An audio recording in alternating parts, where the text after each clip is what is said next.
lovers of pop culture and toys got together on the internet and they started making noise.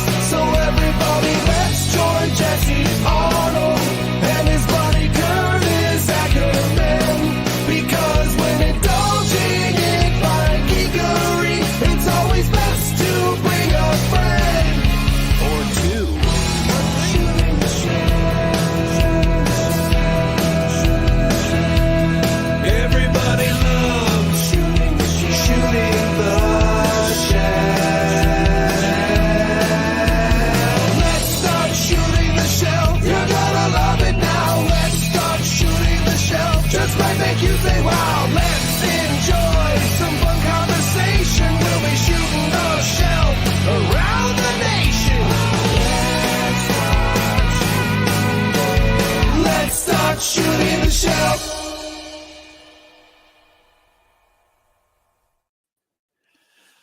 Good morning, everyone. Welcome to Season 3, Episode 12 of Shooting the Shelf. I'm Jesse Arnold, and with me is the delightful, empty shelved Curtis Ackerman. How's it going tonight, Curtis?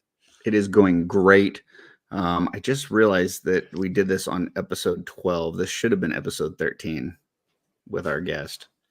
But, you know. Oh, did I mess up the lettering? No, I'm just saying. No. Yeah, Yeah. It would have been cool. Thinking that when I was typing out. Yeah, especially because, There you go. But those we'll who get don't to know, him in a second. yes. I am doing great. Appreciate everybody joining us. Last week we did the MesquiCon recap. And this week we're back on our normal cadence and, with guests and all that kind of good stuff. So I'll give a shout out to the folks in the chat here. We've got Rob Zamora, Dave Orkin, Jacob Forna, JG, Dave Bennett, Jose Sanchez, Carver Customs, Tanya McCoy, David Williams, Stacy Lynn, Kevin McCoy. Both the McCoys are here. Both the Lynns are here. Stephanie Orkin. We got both the Orkins here. Patrick Boyle, Tom with an H. That's for Jesse. We've got Sig, Michael Morales, and Kevin Maboots is out there. So that's everybody that has commented so far. So thank you for those joining us live and anybody watching on replay. And This is the biggest John Cena action figure collection he's ever seen. yeah, there Curtis you go. in the middle of having his floor redone and bribed his kids with food to clean off his shelves. I did. They cleaned I out believe all my it's- DTOFs. What is it? 12 DTOFs in like an hour and a half. So Wow, yeah, they did nice. pretty good. So, and then I see Fun we putting got that back Schmurburger out there, Dork Layer. So thank you. Very cool. And we'd like to apologize to anybody that saw us on Purple Gang last night. It wasn't our best moment. We weren't really ourselves. We were angry. We were hurt. We may have said some things that we really wouldn't have normally said in public. So please forgive us if you watch that show, not only for what we said, but just for the show in general, because it's whew. All right. Moving right along. There you go. So tonight we have, as Jeremy Gerard would say, the distinct privilege of hosting Chris Gawrych from D13 Toys. You know him from 4-ish, Horsemen o'clock, and other places. Welcome to the stage, the one and only Chris. Give a warm, what is it? Digital welcome. Warm digital Chris. welcome. Oh, what's going on? Chris, are you there? Oh, man, am I having problems again? I cannot escape this. This is ridiculous. You guys can hear me, right? Yeah, we can hear you. I hear you, yeah. Okay. I feel like I'm looking into the mouth of Shai Hulud right now. I'm gonna have to call in the Purple Gang to help resolve this situation. Although maybe they're not talking to anybody at this point. Okay. From what you guys are saying, I don't know. I think George had to fix their problem. Yeah, I think George and Jeremy fixed it for them. Yeah. You know what? I'm gonna say I'm not happy that George was all Purple Ganged out. Okay. Yeah. And man, these lights are bright. Oh my God. You're I'm radiating. What is It's up like with a that? all the way from Yeah. heaven. Wow. Yeah. You know what? This is just like when I was in the garage and it was so dark and it had just the halo light behind me. I'm Mhm. keeping it. I don't care. We're sticking with it. It's all right. Okay. This is, and I got my toy culprits. Nice. There we go. All right, now we're starting to. You know what? Maybe it's the hat that's blinding it. Let's just take Maybe. that I off. think it just had to Oh, look, warm up, there had we to go. get ready for you. Oh, look at that purple. There's all the purple. Very nice. Yeah, now it's looking good. Yeah. All right. little Jacob squishmallow action. My wife has been just like letting me know every day that she wants a purple D13 shirt. So Purple I need- D13 shirt. Well, she Yeah. can have this one. I mean, I'll. Yeah. Oh, yeah, I can't see it. Okay. So I need to find out next time that you got shirts available. Let me know because I need to get one. So Yeah, I mean, I don't think I've done purple yet anyway, so I'd have to do a run of them. okay. This is more of my promo shirts. Gotcha.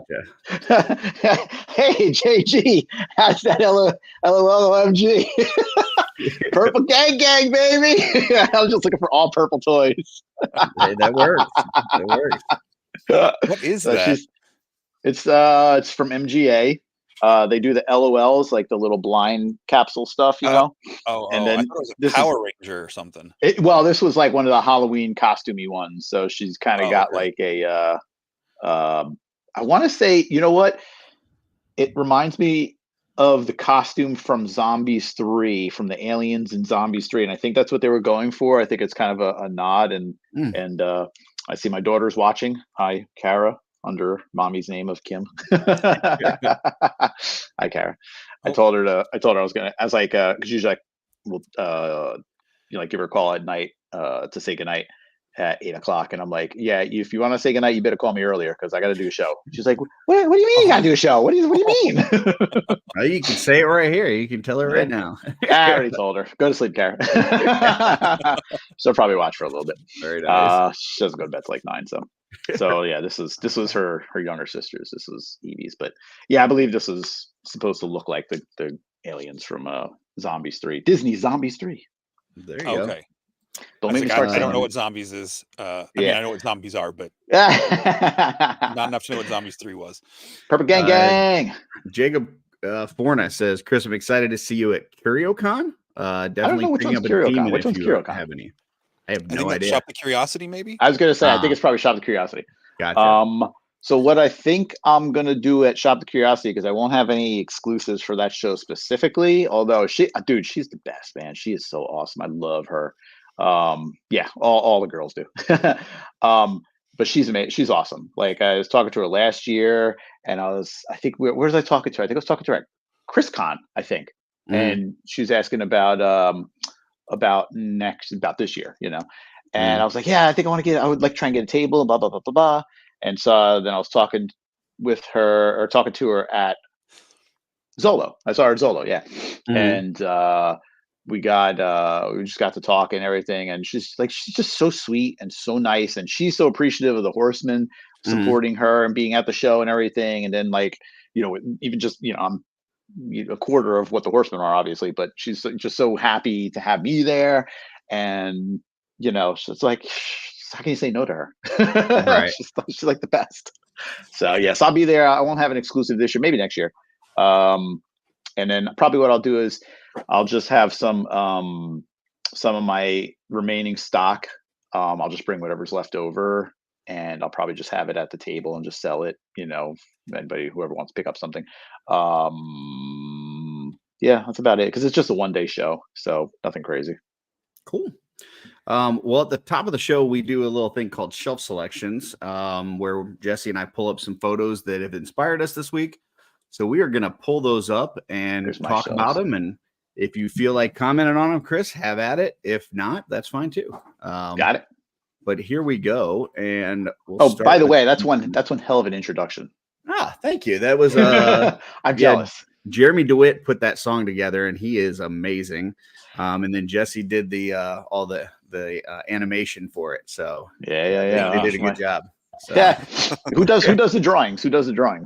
That's all. That Jesse. was all me. Yeah. Okay. Yeah, I don't know. I might have to do something for the Forest Horseman clock. We'll talk. Oh boy! All right, now the pressure's on. I've never been nervous on this show before. So this is my first pick. This is Mansell 472. And just a little, Batman. What's that? It's the Flashpoint Batman, where it's like Bruce Wayne's dad. It actually becomes Batman because Bruce Wayne gets shot in the alternate timeline or whatever. But anyway, he's got a gun pointed at Harley, and it does not look good for her right now. So Sure, I that's just thought done. this was a cool little shot. And is that the Red Death clock in the background there? Yes, It really does look like it. Yeah. It is. I can tell.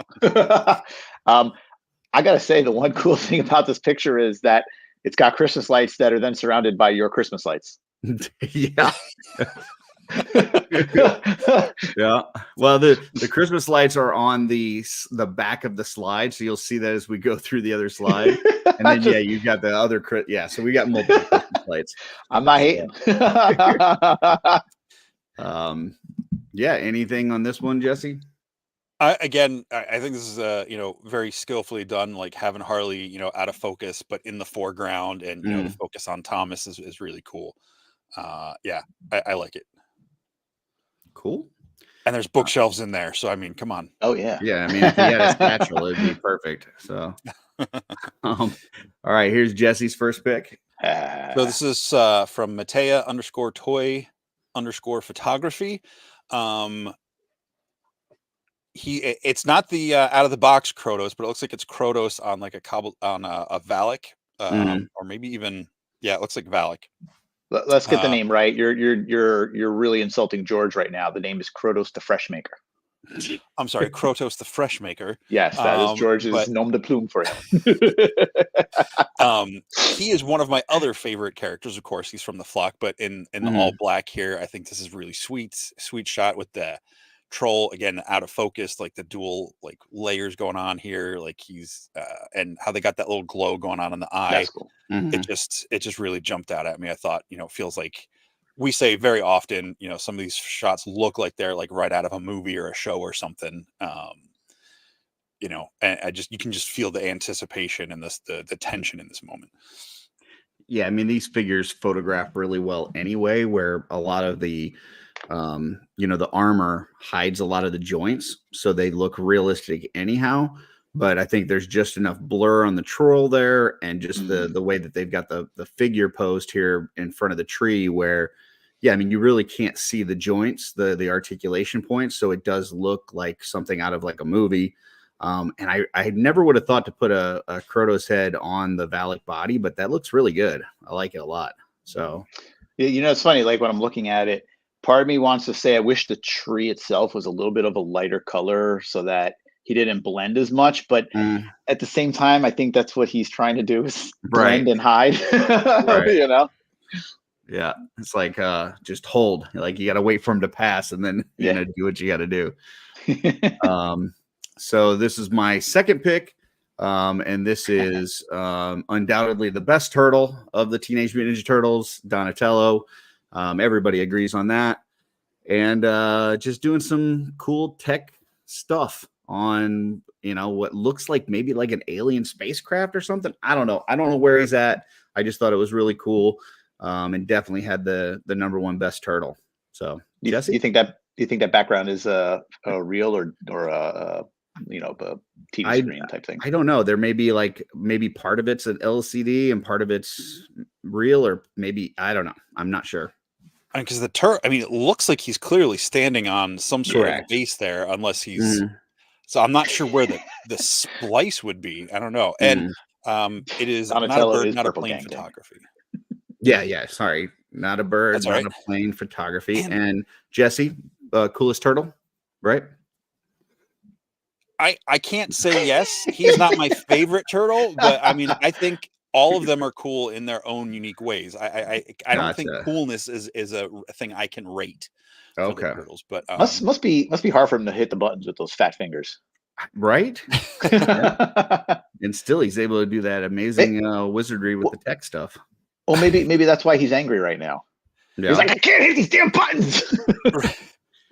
and this is one of the, is this the Mezco one? It looks like the new Mezco ones Gotcha. to me. Yeah. Well, so it hasn't fallen apart, so it's not NECA. So Oh, Jesse, sorry, just kidding. if you end up getting the set and you want to part it out, I'll do the Donatello. You can find somebody for Leonardo and Michelangelo. So I'll keep you posted. all right. If I get this set, I might keep the whole set. All right. Next one is Jesse's, and it's also turtles. Unintentional, yeah. Because so I don't know what Curtis is picking. I just send him my stuff, and it's today was really, and it's from the same photographer, Not a Bird, Not a Plane, Toy Photography. It's a hell of a name. I don't know why people like long ass names. Yeah, that's not a quick hashtag name. But I believe again it is the same Mezco turtles, but it's coming up out of the sewers. It's got vibes off that original movie poster, and it looks like some maybe NECA foot soldiers standing around it in the light coming up. I just thought that was just a really cool, just the way that's lit and framed in that shot. I thought was really cool. Yeah, I thought that was kind of funny that we both picked the same account but different pictures. So that's Slog's head, Mucinex. Wait, what? About the same shape. Yeah. Yeah. Oh goodness. Yeah. I'd say you know what my only critique of this picture, and I'm sorry, but I'm a critique bitch. I can't help it. No, go for it. That with the light shining in front, and he's got the sewer cover behind him, the light would not be shining behind the sewer cover. Right.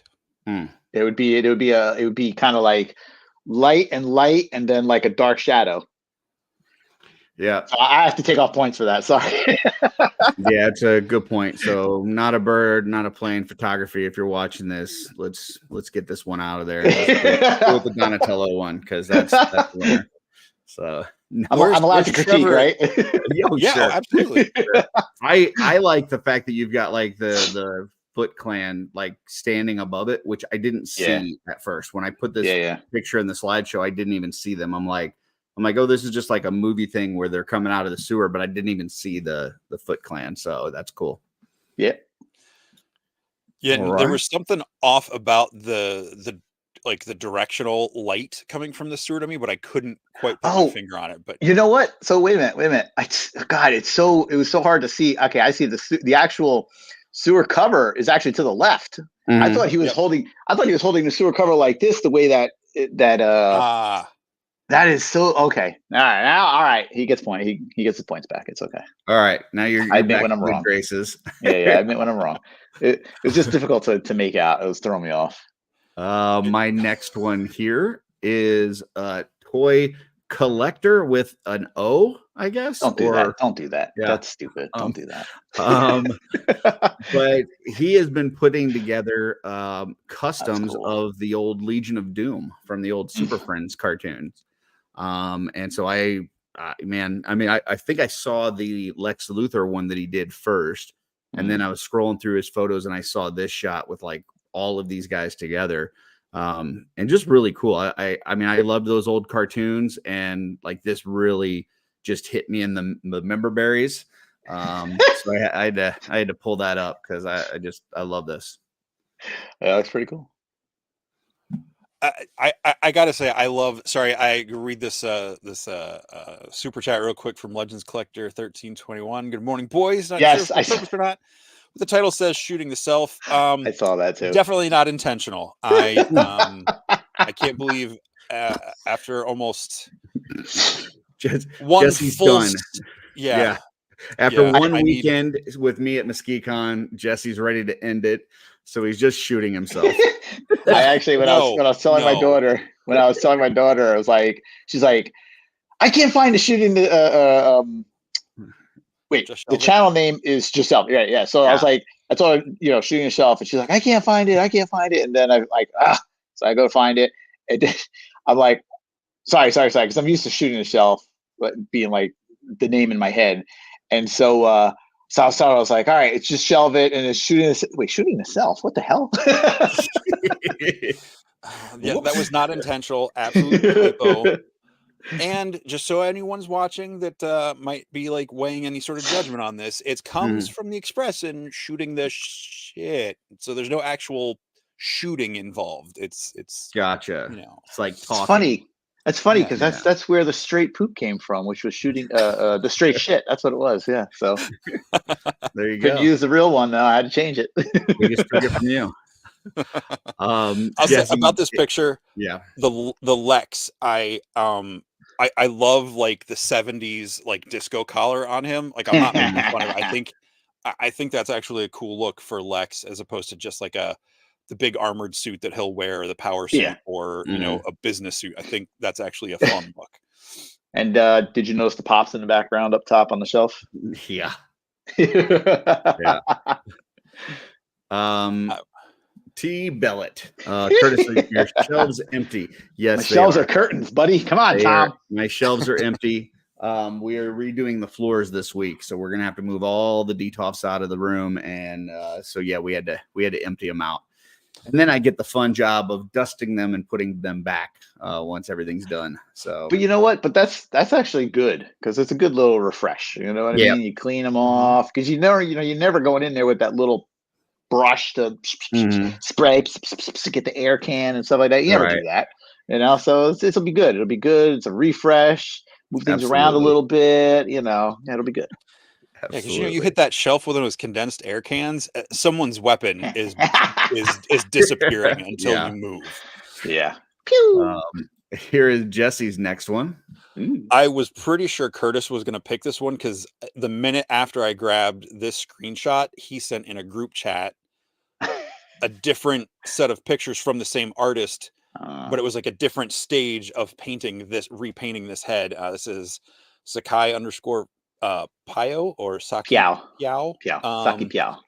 And I mean, the Thrace head is gorgeous as is, but because it comes with two heads, a lot of people are doing some painting of it.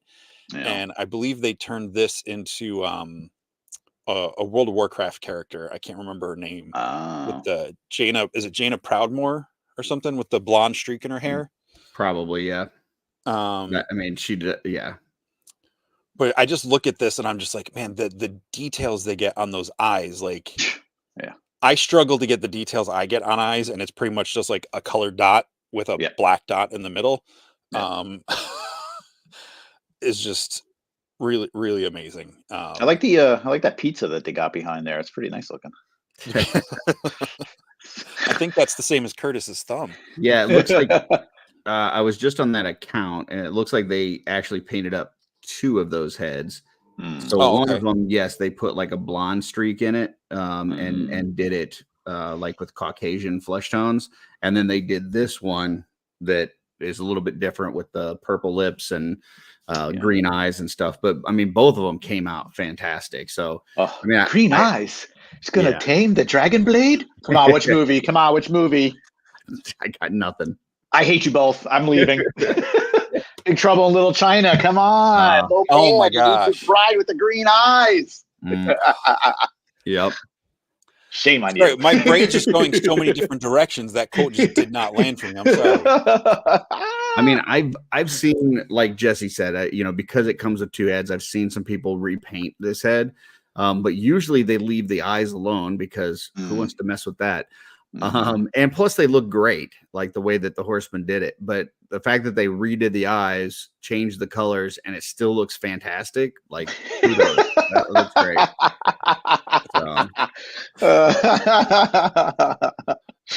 Little China, that's my location. If you want some big trouble, come to Little China. Which Little China though? There's many. I like with the eyes because it just gives her more humanistic look versus the vampiric look. And I mean the details are insane. It's all about very thin applications and very, very small brush. I mean, Sherry paints the eyes that we have to send over, so she does exactly the same. She does insane detail just like that. It's not impossible, but it is difficult. Like I said, you just gotta have the right equipment, have your paints thinned out. You don't want a thick blob. You want thin layers, and I like Ha ha ha ha ha! I ain't even touching that. The Sorry, name, Trevor. the name is interesting, Saki Piao, because Saki generally would be Japanese, Piao would be Chinese. So I'm gonna have to look that Okay. person up. Is it a guy or a girl? Okay. No No idea. idea. But we do encourage anybody that if you see art tonight on these shelf selections that you'd like, follow these folks, throw them a follow. And guess what? Your Instagram feed will become that much more awesome when you go to it. So, Absolutely. Actually, my last one for the day. wow! I have a Watu. I just had I have an orgasm. Holy Yeah, moly! that did this amazing shot with actually they've got a series of them where they've got some different X-Men fighting Sentinels and whatnot. And I just thought this shot was really cool with Psylocke and Cyclops and Gambit. Obviously there's a lot of, effects in here, Photoshop effects with the, the light up parts and stuff, but just the shot itself looks cool. And then you add in those extra little details and yeah, it just looks really awesome. Now, So, are these all... Oh, go ahead, Chris. No, I just wanted to, I just got a message from my daughter. You spelled my last name wrong. I'm just letting you know that. She sent me a picture. She said, "Did they spell it wrong on purpose?" I said, "No." We didn't spell anything this week, so yeah, that's it. No, we didn't spell anything wrong. I spelled it wrong. I will totally shoulder. I was throwing that myself burden. in there, so I appreciate it, but yeah. So how is it? How should I spell it? I could have sworn I pulled that almost. off. You had it so close. Gawrych. You have Garwych, which is funny because what's funny about that is that's how Cornboy would always say my last name. So it's Gawrych. Technically it's Gawrych, but nobody says that. So it's Gawrych, and he would always say Garwich. And so you spelled it the way he would always say it, and I would never I didn't care because I love hearing him say it. He would Chris Garwich, and I'm just whatever. And eventually I told him, he goes, "What? How come you didn't tell me? I've been saying it wrong this whole time." And I'm like, "Hey, I like the way you say it." What's weird is on the promotional picture, you spelled it correctly, but on the title of the show, you spelled it incorrectly. I also think I'm a little dyslexic. I'm not making a joke or excuses, but I do that a lot. I will switch stuff around, especially numbers, which well, a Polish name is not easy. This shot is awesome. Are these all Mezco? No, they're not Mezco. I believe that all of them are Mafex. Mafex, I mean, yes. Yeah. Really? Mafex comes with soft goods? The Gambit does, yes. Oh, I didn't know that. Okay. Yeah. Okay. That's really sick with the Cyclops' beam lighting up and Psylocke's side blade and all that. It's freaking cool. Even Gambit's cards. It's so cool. Yeah. The sparks, and all the embers and stuff in the background, like the dimming lights on the Sentinel head in the front. I mean, I know X-Men, the 90s cartoon was based on Jim Lee, designs and everything, but this feels like something right out of that Chris Claremont, Jim Lee X-Men 1, where they're doing that training, infiltrating the mansion sequence. This is a great shot. Yeah. And that's perfect lighting. I mean, everything is kind of visible, clear, crisp. Like I said, there's a lot of enhancement that went on too. It didn't hurt that I saw this a day before X-Men 97 dropped, and so I was all excited for it. And then I saw this in my Instagram feed, and I'm like, yeah, that's a selection. It doesn't have to be the first movie, but when Marvel starts doing the live action X-Men, I hope we get a shot that is that lands close to this. Obviously their costumes might be a little different because they do tweak it a little, but if we get something like this in live action, I will be very happy. Oh yeah. And yes, I'm saying that about a Gambit picture. That would be awesome. And Jesse's last one. So this one, I gotta admit, there is a little not favoritism, but partial something. I mean, it's the new Sir Lee J with some tweaks on it from Action Figure Neverland. They tagged me in this one because they used some of that greeting that I created in the Cabal, and it was really cool because they only used the lines where they're asking for Xylona the protection of Xylona and Leodicius, which I thought was cool since it's the elite Elven Guard and they're, shared between the border of the faction and everything. And I just thought that was really cool. It looks like a gold knight helmet with a plume maybe on the one in the background. Oh, yes. And instead of one of the regular heads that comes with it. And that orc dual wielding those double bladed axes is really cool.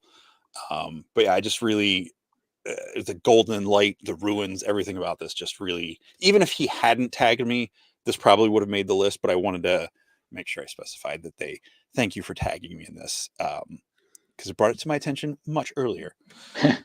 Yeah, and I just got to say, like, I just got my Liege figures in yesterday, and I bought like 4 or 5 of them, really more than anything because of the extra arms and legs. Because it's just, as a customizer, it never hurts to have extra arms and legs. But the figure itself, I was just kind of iffy on. But getting it in hand, it's really cool. I mean, the gold is awesome anyway, but those extra like red accents on it really pop. So yeah, I really like that figure. And then, to get a group of these folks like this, I think is really cool. I'm glad at least one of the 3 of these figures is using the correct body. Because why anyone would want to wear black spandex with armor is beyond me, but that's just me. That's why I bought them, so that I could have the extra black limbs to put on something else. That is correct. That's correct use for it. But he comes with the black arms and legs in the package, so I assume that's Correct. the correct Liege look. Potato. Yeah. Okay. I mean, the correct one is however you want to play with it, Jesse. Well, I mean, canon version. Gotcha. That was summertime Liege. Summertime. And that was the last shelf selection for the week. There we go. There we All go. right. Don't Real forget quick to before give we those get into folks the a follow. chat, a big shout out, thank you to last week's super chats from Drunk Gizmo Customs and Ken Pool Collects. Thank you. And for those of the folks who are waiting for the results of the poll, it is still active.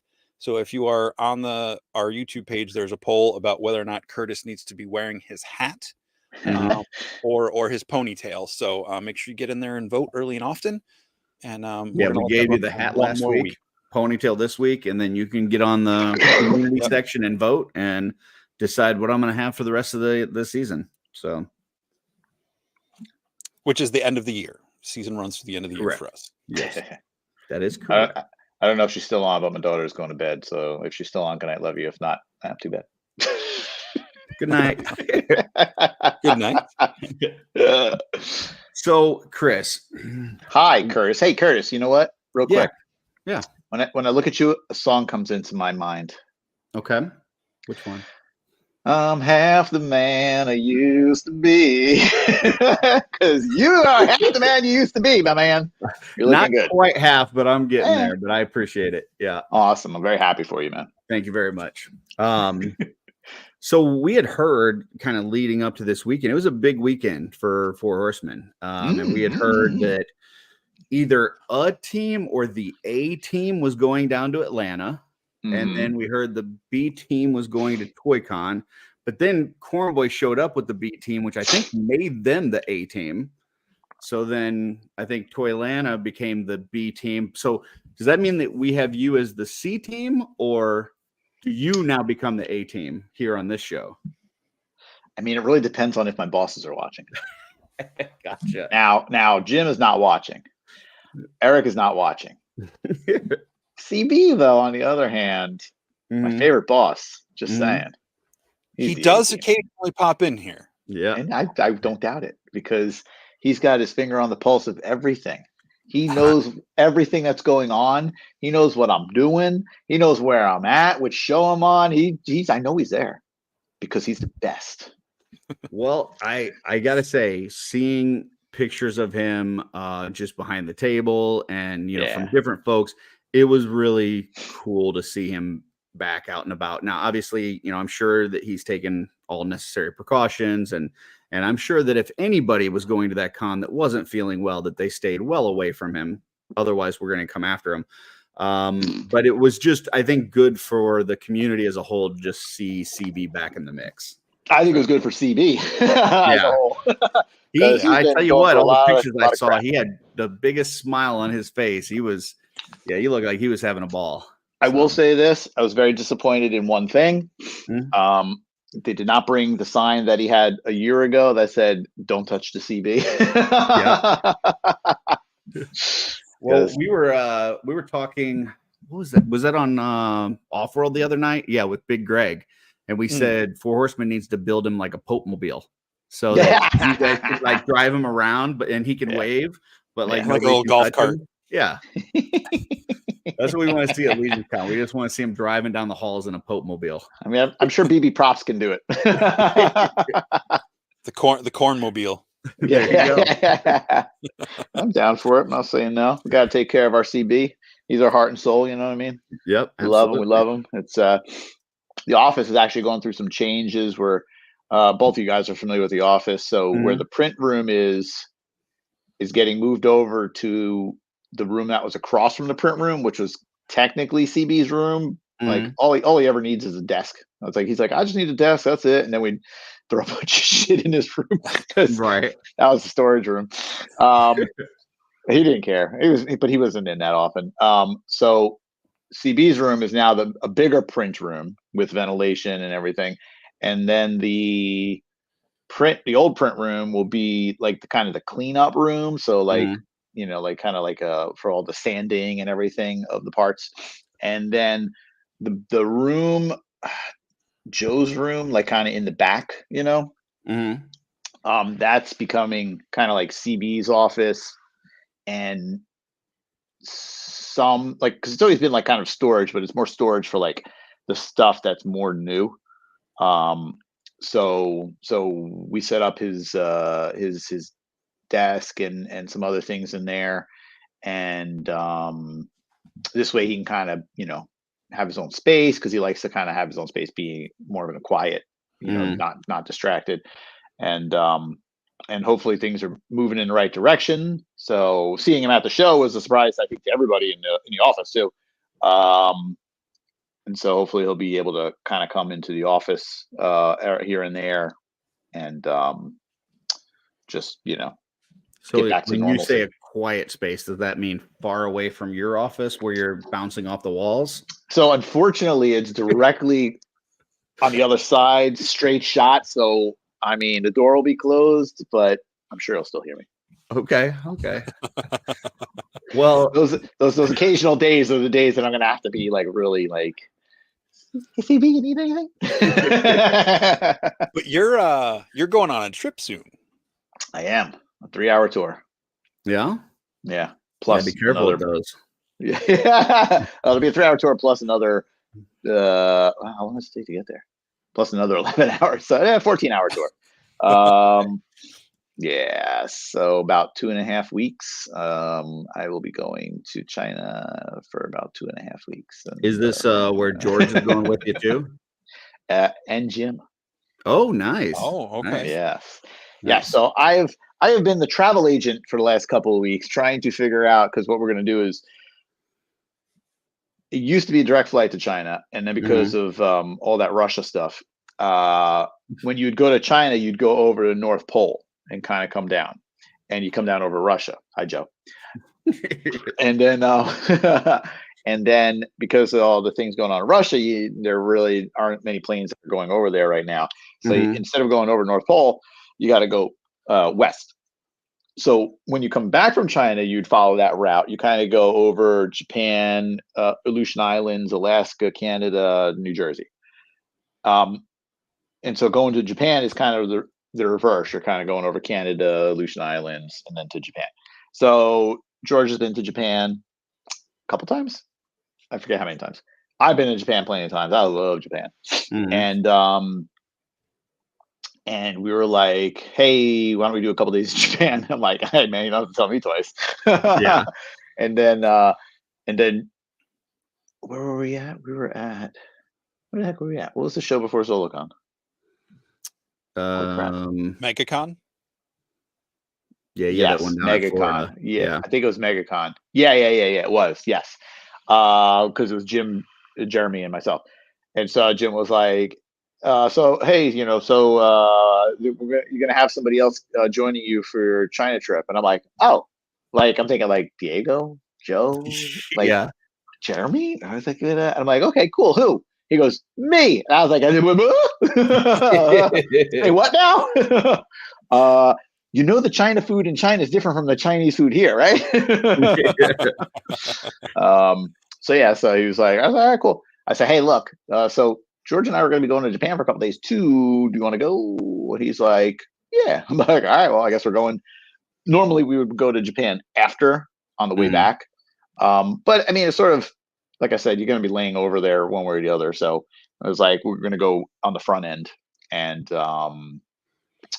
Jim will go with us. Jim will go back a week earlier than us, but he's like, yeah, I've never been over there. It'd be good to go over, see the factory, see the people, see how everything is done. Blah blah blah blah blah.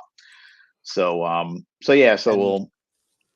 Is this one of the first times you've been back since all of COVID happened and everything? Or have you gone since then? So my last trip was November 2019, right before COVID. Oh wow! Right before. I swear I did not bring it back. And so the factory's been doing really well. I'm lucky that in all the factories that I've worked with, this factory is the most competent and the most able. Doesn't mean they don't make mistakes. I mean, and they're going to make the mistakes regardless of if I'm there or not. You know what I mean? It's just like, it's just sometimes just these little things that is just happens, No. And you can't be there 24/7. You can't see every figure of every line. Right. I don't plan to be living there. So, Now, do you guys have 2 or 3 factories? Because you got the regular figures are made in one factory, and then what, like the brutes and the ogres are made in another? Is that correct? Yeah, and then there's a secondary to the main factory, but I use that more for like kind of my side stuff. And then there's a main tooling factory, and then there's a secondary tooling factory. And then when we're there, we're going to be looking at a couple other factories. But the problem is that obviously the quality of our figures for the paint, for the deco, is very high quality. Our figures, if you were to compare our figures to like a Marvel Legends, right? A paint hit. Yeah, well, a paint hit would be like, all right, we're taking this guy, right?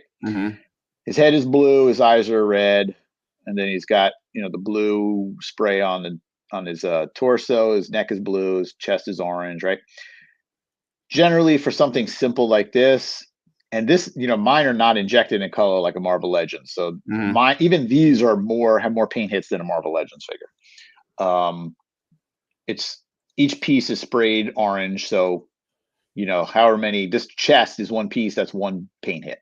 So it'd be like 1, 2, 3, 4, 5, 6, 7, 8, 9, 10, 11, 12, 13, 14, 15, 16, 17, like 17 hits of orange. So that's 17 separate operations. Then you got the head is all blue.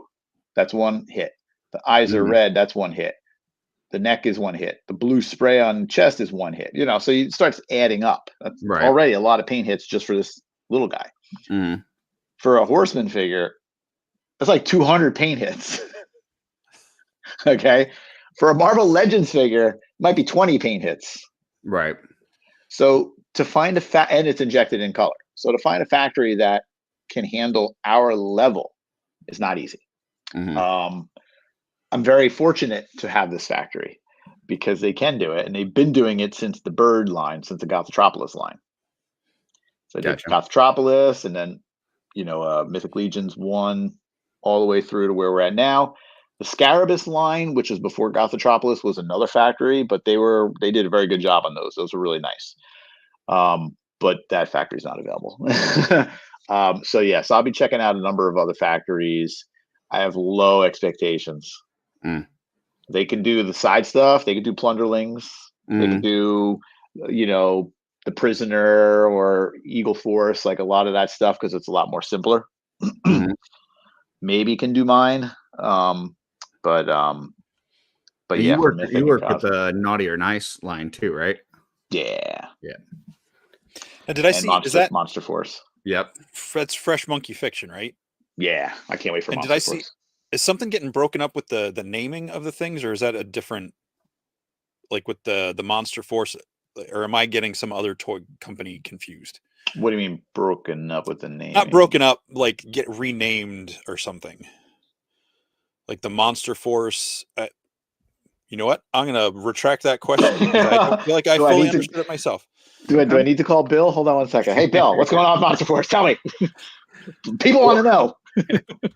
So you with the factory that's doing like the regular figures, and then the other one's doing like the ogres and brutes and stuff. Are they close enough that you guys are going to be able to hit those at the same time, or Yeah, they're relatively in the same vicinity, 20 minutes away Gotcha. from each other? Yeah, they're actually really close by to each other. So I'm not worried about those because I'll be staying in the town that those two factories are in. It's called Chongping. So I'll be staying there. And then if I want to go to the main tooling factory, that's about an hour away. And that's where I used to stay, was that area, which is Chang'an. Because that was kind of more like the central location for when I was at NECA. And then there were the multiple factories were kind of like surrounding that central area. So since I'm not using those factories, I'm going to stay close to my factories. Fun fact, my main factory, the whole reason I found them was because they did one wave of the classic Planet of the Apes figures for NECA. So I was using them for that, and they did a pretty good job, but they were a little expensive, which is why we did Chongping, not Changpi. That's why we didn't continue using them. And then so I had to talk to them for a little while, and then I kind of got back in touch with them, and I had them like kind of quote just to see, and the rest is history. So I'm very happy about that. Nice. Okay.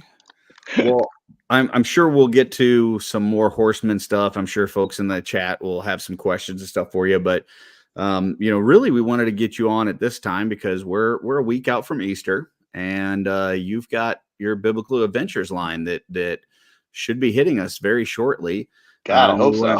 Yeah, we kind are of wanted behind, to talk as about. always. Everything is behind, always.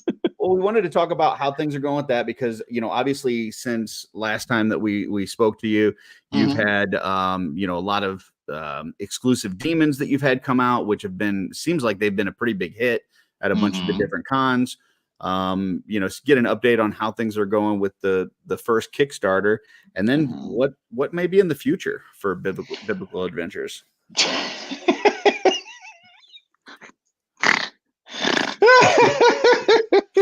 There you go. Well, I don't think I can read that one out loud, Jared, Jordan. Jared. You are just doing great with names today, Jesse. Look, Kevin, leave me alone. So, what can you tell us about Biblical Adventures? So I will tell you this. I will be dropping an exclusive on this show. Exclusive sneak peek at the exclusive. All right. We'll get to that in a moment. Actually, you know what? While we're talking, I'm going to send it to you because I don't think the only thing that it gives me is share screen or video file or slides. And I don't think any of those is what I need. Okay. Yeah. Share screen would work, but that's fine. You can send it to me and I can pull it up. Okay. Yeah. Just for Christ. I'm down with that hashtag any day of the week. Yeah. Just send it to me in Facebook Messenger and I can pull it up. Can I email you? Yeah, you can. Well, you can email. I think you got Jesse's, right? Because he sent you the link. Yeah. Yeah. I'm So gonna you have can to just send it to him. Send it back to me. All right, so I'll do that as I'm talking. So like I said, obviously the line is a little delayed. I'm not looking at whatever comments you're laughing at, so give me a second. Where the hell is it? Oh, there it is.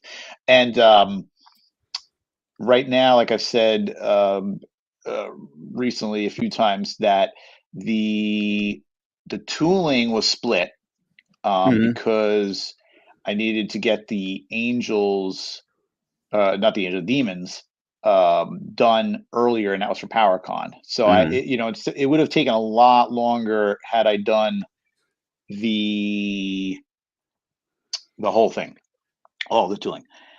So with the okay, get back to there we go. So with the tooling, the demons, some heads were finished, some accessories. But that was like probably 30% of the tooling. It was a lot more tooling to get done. So I've been working on that. There's been a lot of adjustments being made. There was adjustments being made on the figures, also the existing tooling, because I didn't like how some of the articulation was on the first set from the PowerCon, because that was a little rushed. But I mean, they were good, but they needed to be adjusted. So for the Legions Con guys, the figure was definitely tweaked, and I've tweaked it again. So for full production, the figures will be a little bit better. It'll be a little bit more neck articulation, a little bit more tightness of the joints where it needs to be, looseness where it needs to be for swapping parts, different things. So right now the factories are working on the paint samples, and obviously there's a lot of figures. I did show some paint samples at Legions Con and at ZoloCon of some of the demons, the red demons, the gargoyles, the shadow demons, and like the fleshy demons. They look so good. They look so good. So I'm very happy with the direction they're going. And so you got the picture, right, Jesse? Yep. It's ready. Okay, whenever you're ready. Pull up whenever you're ready. So world premiere sneak peek of the upcoming Easter exclusive, available only on D13toys.com, because there's no show for it to be at. And it is very, very down to the wire, so it will ship after Easter, unfortunately. But why don't you show that little sneak peek? Nice. Chocolate angels.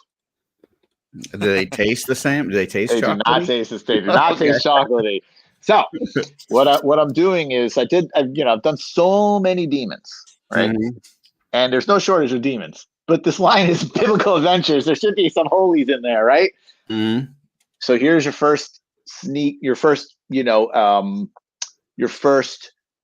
chance to get the angels. Now, because like I said, because Easter's coming up, I wanted to do something cute, do not lick. You can lick me, but do not lick the toy. And actually, I'm going to send you one more picture while I'm talking, because I didn't want you to show both of them, so I sent the first one first. So I wanted to. You can leave that one up for a moment while I talk about it. Whoops. So I wanted to do something cute and silly, and but not like not stupid either. You know what I mean? And you go into Target, they got chocolate crosses. So I don't think there's anything sacrilegious with chocolate angels, right? The color on here is actually a little my lighting was a little funky. It's a little cinnamony, but that's okay, because that's not what it really looks like. It's definitely a little bit. I went through great lengths to try and get the chocolate Pantone color to make this figure look as chocolatey as possible. And so, as you can see, he's got the robe, he's got the feather wings, new head. So it's, some new stuff. Now, the one nice thing that I've done, I don't know if you can tell, but those robes are wired now, and they were not wired before. Okay. Oh, nice. So you could, let's see. Okay. So there's wiring. Actually, I'm going to take this off because I'll show. Actually, you want to put me on the main? Yeah. You want to put me on the main? All right. So here's my boy. He's my little B-boy right now. His B-boy stance. So I made the robe a little wider at the bottom, because originally it was too constrictive on his legs, so it was harder for him to kind of move. So you definitely can get more a wider stance, with this on there. And then you got the wiring at the bottom going all the way around, and you got the wiring on the sleeves. And I can tell you this much: it is so much nicer to play around with, because you could really adjust the sleeves based on like whatever you're doing. So if you wanted to have it hanging down, it has more natural feel, and I'm super happy with it. So that's very much like the wizard robes. as far as the fruit go, yeah. What? Say what now? And Now, you said these are going to be available on the, So, the yes, D13. Yes, it is running a little late. And they will be I'll be doing the small airship, which is stupid expensive, but I want to get at least the first small batch of them, like I have done with all the other shows. I want to get that in. Oh wow! Wait a minute. What's today's date? Yes, it better come in this week. 324. Okay. Yeah, it better come in this week. And so yeah. So Bill Dorklair, yes, all the robes are going to be wired. That's what the robes are going to be moving forward. So I'm super happy with them. So that's what it's going to be. And so because we're running late, unfortunately, it will be. People will receive it after Easter. mhm. I was trying. I mean, I was trying much earlier on to get this moving, and unfortunately to get the colors right was a huge pain in the butt. Like I had gone through multiple iterations, and on top of that some adjustments on the tooling and just other things like that, and getting the tooling like this, like I said, the heads, the wings, getting all that, everything just took time. But now, as you can see with the wings, the wings will 1 second. the wings will open like that. Oh, nice.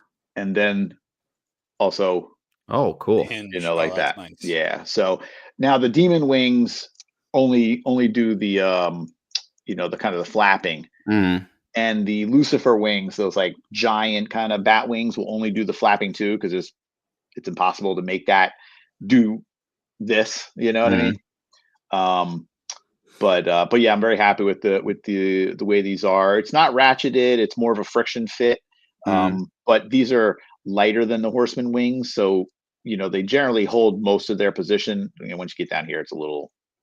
But this is also because it's PVC. Unfortunately, PVC, depending on the temperature, depending on how often you're doing this, it starts to wear a little bit. They do not come in chrome, Joe, because you cannot chrome PVC. Don't be fooled. I think he's just trying to set Curtis off. Yeah, the belt, is that just tied in the back, or how does that work? Yep. Yeah, it's just a sash, a little. And I didn't wire it because it would have been. I think it would have been more problematic. Now on some of the figures, Orthodox Easter is not till May. I like that. I'm going with that one. Some of the figures, they have it tied in the front and it hangs down. Some of them have it like kind of more tied in the back. So for me, it's just I didn't want to get it too complicated with the wiring of the robe itself is bumping up the price. I didn't account for it, but it needs it, so I'm not gonna not do it. And I'm guessing this is like a limited run. It's not like an open pre-order, correct? Like there's a certain number of these. Right. So actually, what I'm going to do is, hold on. I just realized I need to do one thing. You can pull up the other picture, and I'll start talking about that in one hot second. Okay. Okay. Completely forgot. You've got it pulled off, right, Curtis? Okay.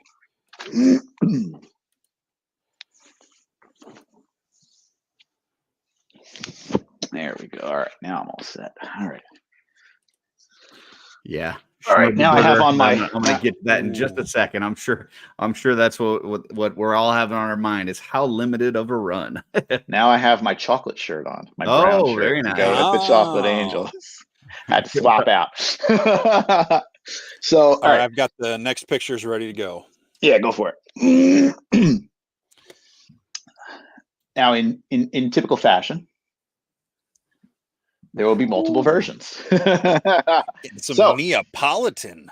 So generally, when you have your Easter chocolates, you have your chocolate, right? And usually that chocolate has like some white chocolate accent. So on the right side, that'll be your chocolate with the white accents. On the left side, that is your white chocolate angel with your brown chocolate accents. And now the one in the middle every once in a while you see chocolate with pink accents. Mm-hmm. That's the limited run one. That's the exclusive one. Okay. So the Okay. chocolate with white and the white chocolate with brown chocolate are going to be your standards. The chocolate with pink accents will be your exclusive, which will be only with the set, as I usually do. You know, the exclusive will Okay. usually only be with the set. I didn't want to do this, but these guys will go up for sale alongside the Legions Con figures, because I was going to be doing the Legions Con sale. Mhm. And I wanted to do a Legions Con sale like 2 weeks ago. That just didn't happen because I've been so busy being the what did I call it before? Oh, I can't think of it. Making the plans for the trip. What was that word? Not flight attendant. What the hell is that called? Travel agent. That's what I've been so busy being travel agent, because I've been having to book all these hotels, getting George and Jim's visas. Well, and, So I've and been you very also busy. wouldn't want to have to deal with the emails on shipping notices for the ISS and the Legion shop sale and your sale, because everybody's got to send it all to the same places if you're all the same thing. So Platinum and chocolate. Oh God. so do we? I mean, is it something you're disclosing on how many these are available, or is that just whenever it's gone, it's gone? What? The thing is this, like I said, I'm going to be air freighting. French Easter candy. When I air freight it in, it's expensive. Mm. And so I don't want to air freight in the entire run. Okay. Like always, like every other show, I'll air freight in about a third, and then put up the rest later, like I'm going to do with the Legion's Con stuff. That's right. That's why I post them like that. He's the angel you do not want to mess with. And so I think I'll probably do that. I'll probably do like a third that'll go up alongside the remainder of the Legion's Con figures. The Zolo Con figures will not be going up yet because I don't have them in hand yet. They are on a container somewhere, arriving eventually. Don't know when. These Legion's Con guys did arrive, which is why I want to put them up. And I'm only air freighting the like I said, a third of these guys. So I'll put these up. And then I'll put the rest up later. Maybe for Halloween. I don't know. Trying to think of a chocolate holiday. All right. See, look at that. It looks like milk chocolate. Look at those wings. Yeah, it does. Like, I'm not a huge white chocolate fan, but like I kind of want to eat all of these. Yeah. Now there may be do I want to say it or do I not want to say it? It's just a cute little add-on that I did. Leave it as a surprise. Yeah, This is already this is a huge scoop. I mean, already, people so. know you as being impulsive. I mean, if anybody was going to share it, it would be you. So yeah, they're Do you have price points for these for when they go up? TBD. It's a good question. They're probably going to be the two standards will probably they're going to be either 30 or 35. okay. It's either 30 or 35 for sure.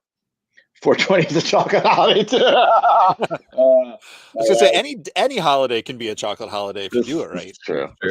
This is true. All right. And then for the the set itself to get the exclusive, I don't know yet. It's probably going to be, what did I do for? You know what? I do them different every single time, and I should be consistent with my quantities of how many figures are in a wave, but I'm not. So because like this was only 2 guys, this was 4 guys, this will be 3 guys. So I don't know. Expected to be for the set at least like 100. It probably is going to be a little bit higher. It might be like 115, 120 or something like that. And the only reason, if these guys are 35, right? You say, well, Chris, 35 times 3, let's say that's 30, 60, 90, 100, 105, right? But it has to be more expensive because this guy is a very short run, very short run. Sorry. Just like the pink one, and just like I don't have him here, the green version of him, they were all. I always limit them to 50 pieces, so that increases the cost too. Okay. So I have to charge more just to kind of compensate for the higher price point or higher cost of the figure, and also unfortunately the shipping. Yes, Eric Miller, painter extraordinaire. Thank you, sir. I mean, I'm doing my work. That's for sure. And yours. So And people should stay tuned. And this is next Sunday that this launches. That's correct? So yeah, I think I might do it on Saturday. Okay. Just because people will be busy on Sunday. It'll be easier to do it on Saturday, I think. So I think I'll be doing it on Saturday in the evening, at latest 8:00 p.m. of Eastern Standard, but we'll see. I mean, 1 o'clock's a good time. That's what time you started the Kickstarter because it's 1,300 hours. Yeah. Just saying. No, it's 8 plus 5 is 13. So there you go. Yeah, true too. I don't know where the 5's coming in, but I don't know either. I might 3 angels and 2 demons. There you go. There's your 5. Yeah. there you go.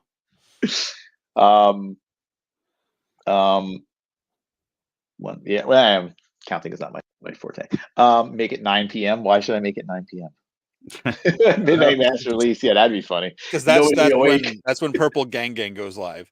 Oh, I gotcha. So just to confirm, so you'll have the 2 angels individually, you'll have the 3 angels as a set, and then which demons will be available? 1, 2, 3, 4. Legion's gone. Okay. These fellas right here. Okay. Not you. So Get out of here. The silver, the black, the red, and the pink. And Hey, then guys. one of the demons is an exclusive that you only get with the set too, correct? Hey. Yeah, right here. Pinkies for life. We're exclusive, baby. So that pink demon only comes if you buy the set of demons? Yes. Is that correct? Okay. Yes, that's how I had it at Legion's Con. And it's funny because I wasn't planning on that they're both pink, but they just happen to be both pink and they're both exclusive. So Oh, there you go. yeah.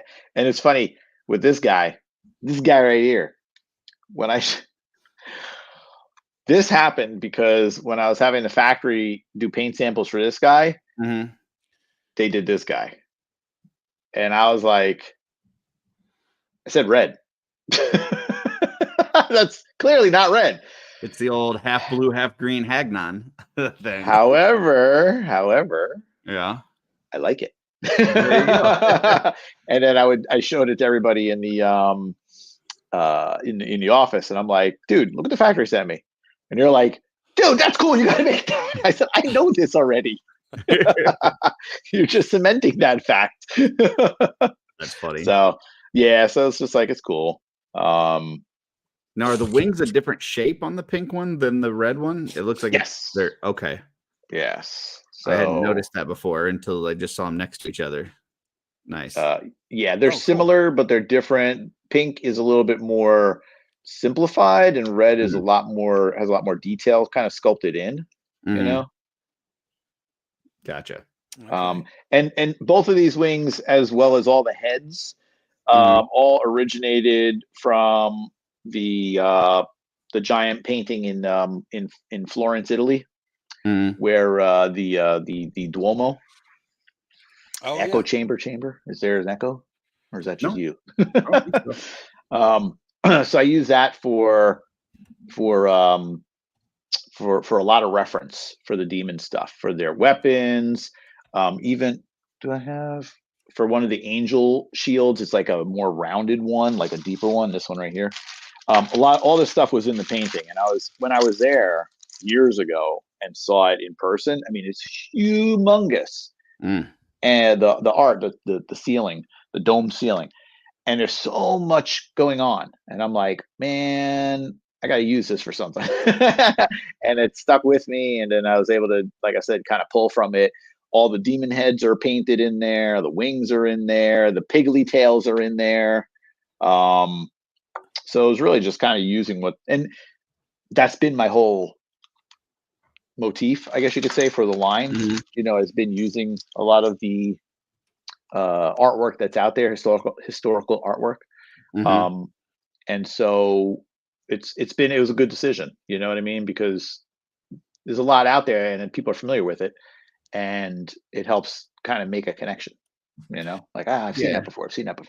Well, speaking of that, we had a question from Rob Zamora. He says, a lot of your figures are based on what a lot of people would describe as Jesus, angel, demons, etc. look like.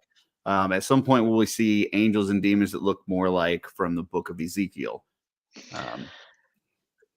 I mean, yes, eventually. There's definitely a lot of things I want to do. And it comes down to, obviously the main thing is with this whole first line, this is all $1, $1 and robe. And then you just got all these different heads and, accessories and things. So I was able to really utilize that a lot and make a lot of accessories, especially like the tabernacle and different things like that. And so with the next Kickstarter, it'll be, the female and the Goliath body will be introduced into there, and some more male figures. But for a lot of the biblically accurate angels, there's a lot of stuff that they need. Now there's the one with it's like a giant eye surrounded by rings of eyes that are like spinning around it. I've definitely been trying to figure out how I could do that. There's been a lot of thinking. That's all I can say.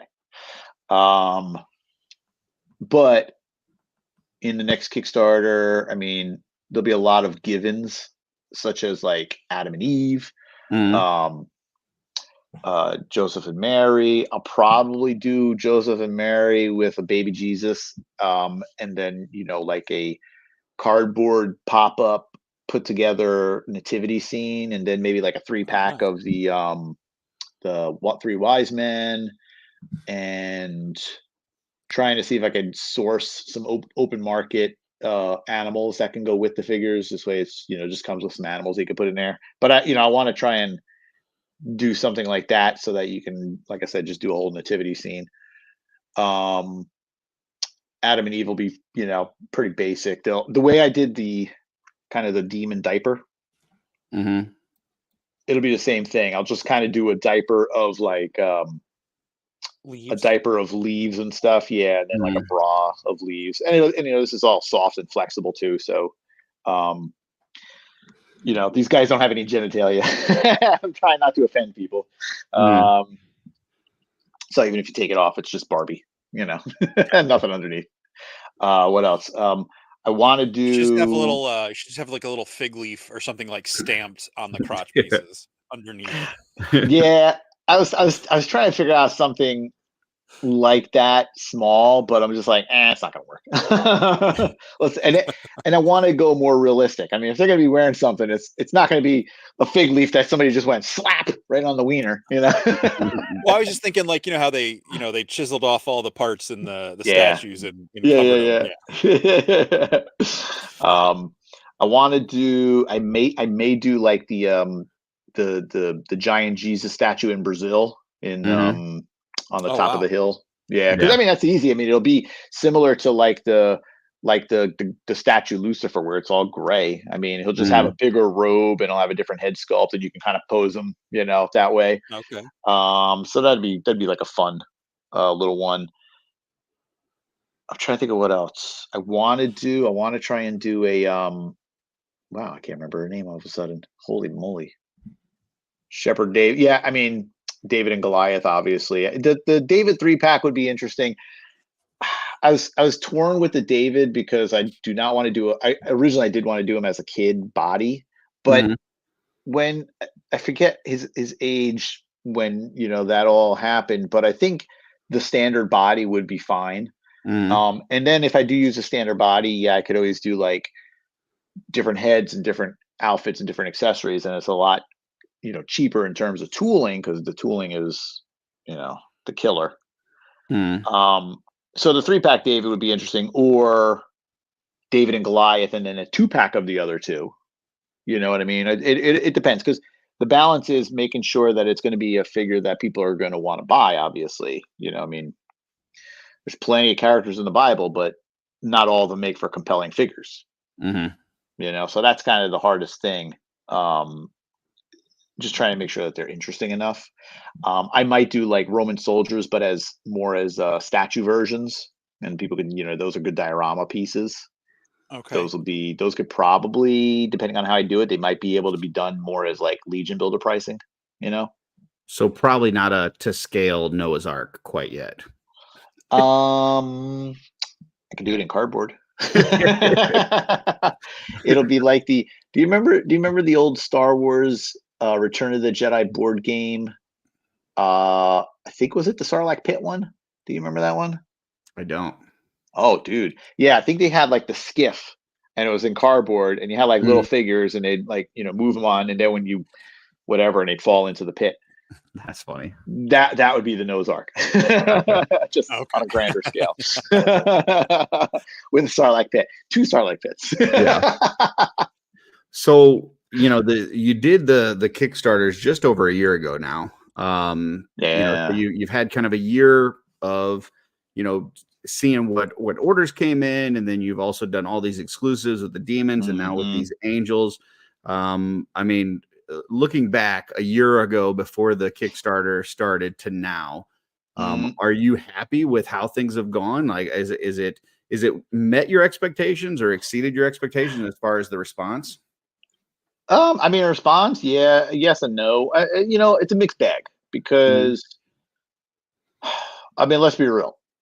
People know me in the toy world. People don't know me in the Jesus world, and it's been great because I mean, without trying to sound full of myself, I'm just trying to be as modest about it as possible. But a lot of people know me. A lot of people supported me, and I can never fully, you know, give my appreciation to everyone that supported me because it means a tremendous amount to me, and I will always be thankful. Like even Tom, he was handing out D13 flyers at the Vatican. It's like little things like that. Like, hey, whether it got one additional order, you know what I mean?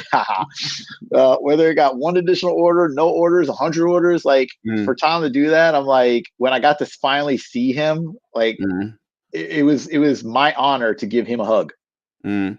You know what I mean? Because like I appreciate everyone, and that includes even the retailers, because even the Mhm. retailers, I got a lot of retailer orders, especially Big Bad. I mean, Big Bad when they when they put it up on their Instagram and their Facebook had the most engagement they've ever had on anything ever. Mhm. And I Wow. mean, it was like 3,000 plus likes and something like 400 or 500 comments on both of them each within the Mhm. first couple of hours of them posting it. And I was just like, I didn't even realize it. And then I think somebody told me, and I went over to look, and I was just like, what? Like, and you get your trolls in there and stuff like that, and you get the people who are like, oh, sure, white Jesus wasn't white. It's like, dude, go look. There's a black Jesus. There's an Arabic Jesus. There's there's something for everyone. So shut your pile. But it gets people talking, and that's awesome. Yeah, I mean, it had to be, at least in your mind, it had to be something where, it seems a little risky, like Mm-hmm. is anybody going to be interested in this? Are people going to buy it? Are they going to take it as a joke, or, Mm-hmm. what's going to happen with this? And I Yep. mean, I've seen nothing but positives. And Yeah. like you said, maybe not quite the connection within the religious world, but a good connection within the toy world of people getting in this. Maybe this brings somebody closer. Right. I don't know, Right. but it is a cool toy line that you've put together for sure. Thank you. I mean, it's its inception was something like 2008. It's like when I had the idea and I jotted down all this stuff in my notebook, and then life gets in the way, marriage and kids and all that stuff, and going to China and work and everything, that it just got lost. And then when I started it back up again, I found my old notebook, and I'm like, I don't have to think of all these things again. It's all right here.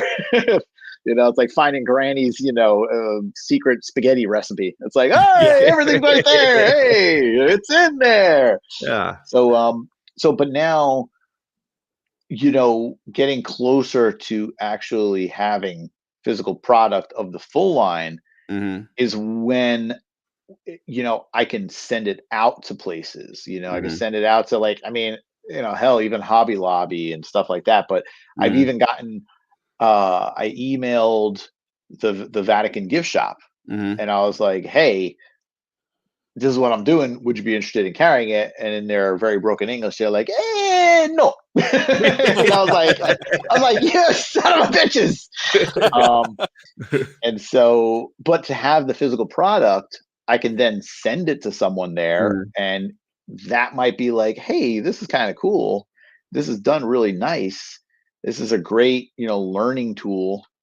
Yeah, I mean, even if it wasn't the whole line, I could definitely see certain figures working in like a bookstore setting or something like that, And growing up, I grew up in a very conservative Christian home, and like we would go to the Christian bookstore, and every now and then I'd see like a different line of Bible toys come out, and they were either super goofy and cartoony looking, which like felt irreverent, even though I'm sure it wasn't meant to be, or they'd only do like Moses and Joseph, and then they'd never make any more. Yeah. And I'll be completely honest. The first time I saw your stuff at the 2021 Legions Con, I was like, is this for real? Is this a joke? Because like I was overwhelmed by everything, so I didn't talk to you. I just saw like a Jesus on a cross as a toy. I'm like, is this like is he punking somebody right now? And then I talked to Sean. He's like, no, it's legit and everything. And then getting to know you and talk to you a little bit over the past couple of years since then, it's like it's really cool. I think the way you're doing it, like the concept of your packaging, like the book, I think just everything about it is a really cool presentation. It doesn't feel just like, okay, buy something for your kids on the way out of the store kind of thing. Like it feels like legit, earnestness in it. And I know I've said this to you in person, but I love you've got Aaron's staff that budded in the top of Aaron's staff. And like, I think that's such a cool little detail. Yeah.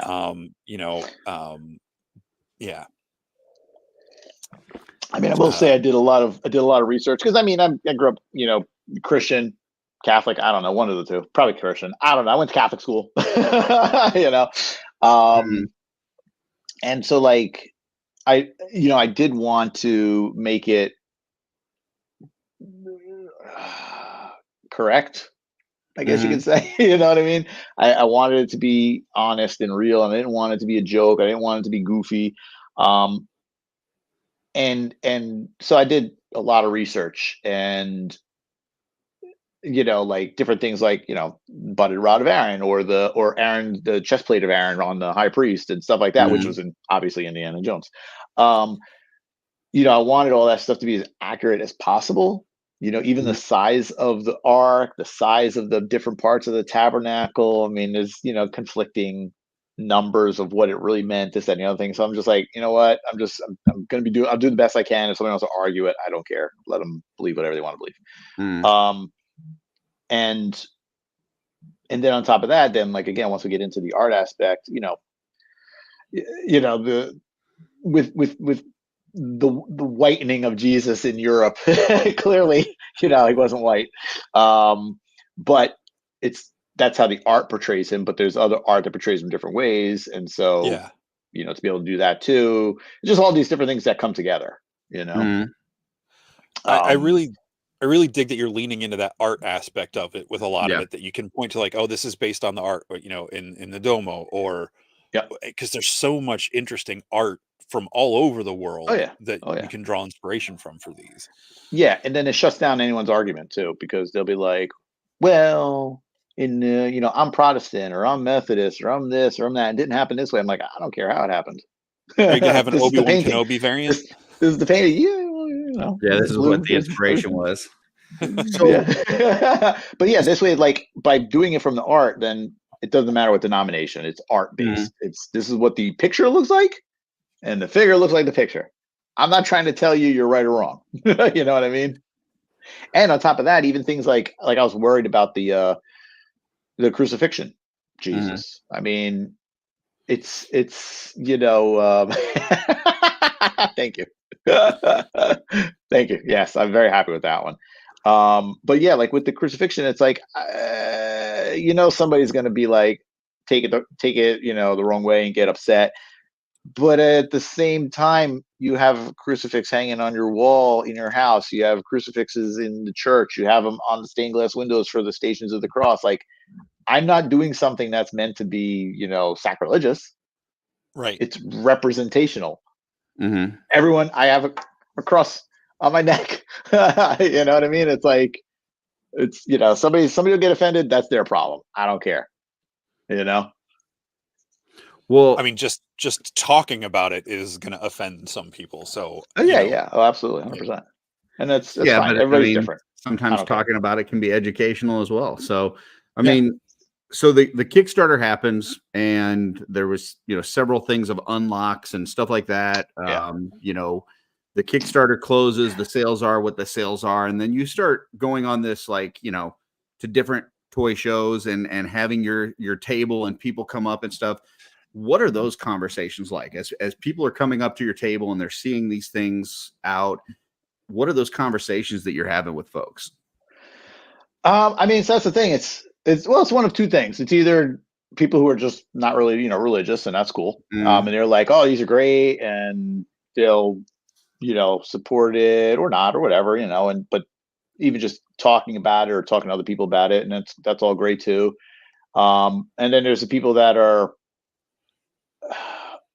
yeah, I'm gonna put them together, but like, there's toy collectors who are also religious and like, hey, this is cool. I've been waiting my whole life for this as a toy collector, Or you have some people that are just religious and not really toy collector, but they're like, hey, that's pretty cool. Like, I definitely have some people who literally would just get the tabernacle with the 6 parts of the tabernacle for their like school or church or something as a what do you call it, a educational tool.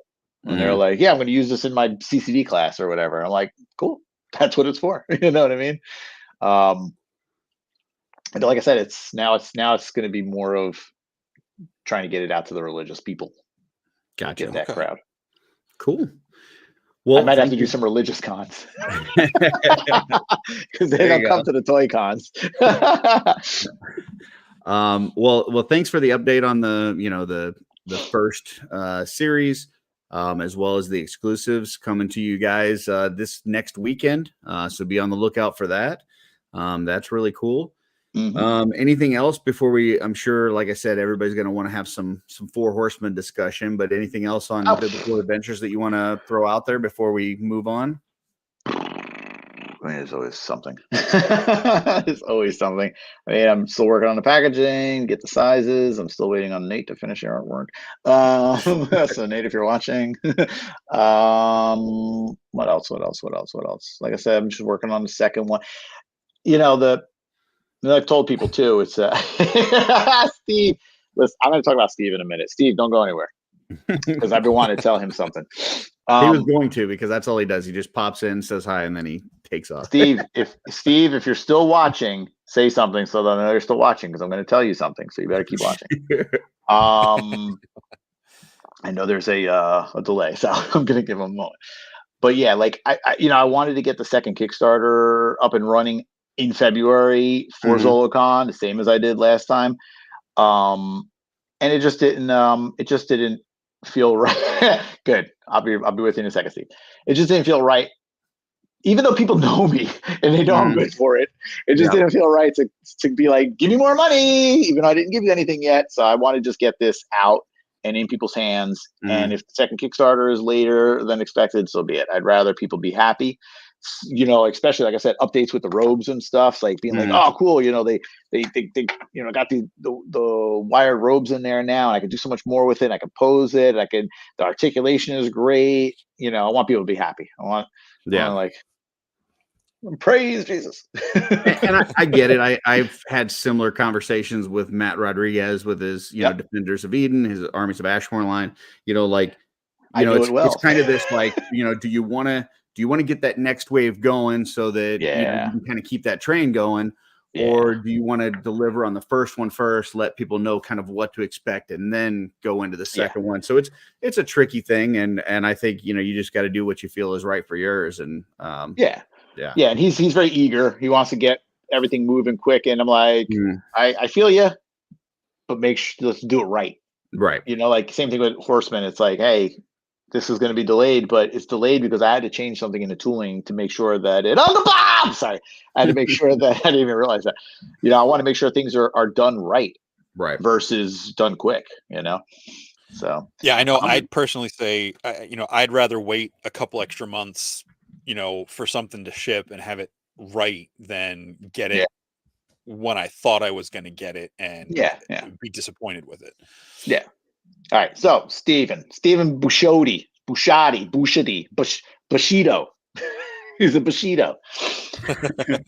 I want to say that when Steve's, you know, he's a fantastic guy, and I wanted to write this out to him. So I'm just going to kind of just remember what I was thinking.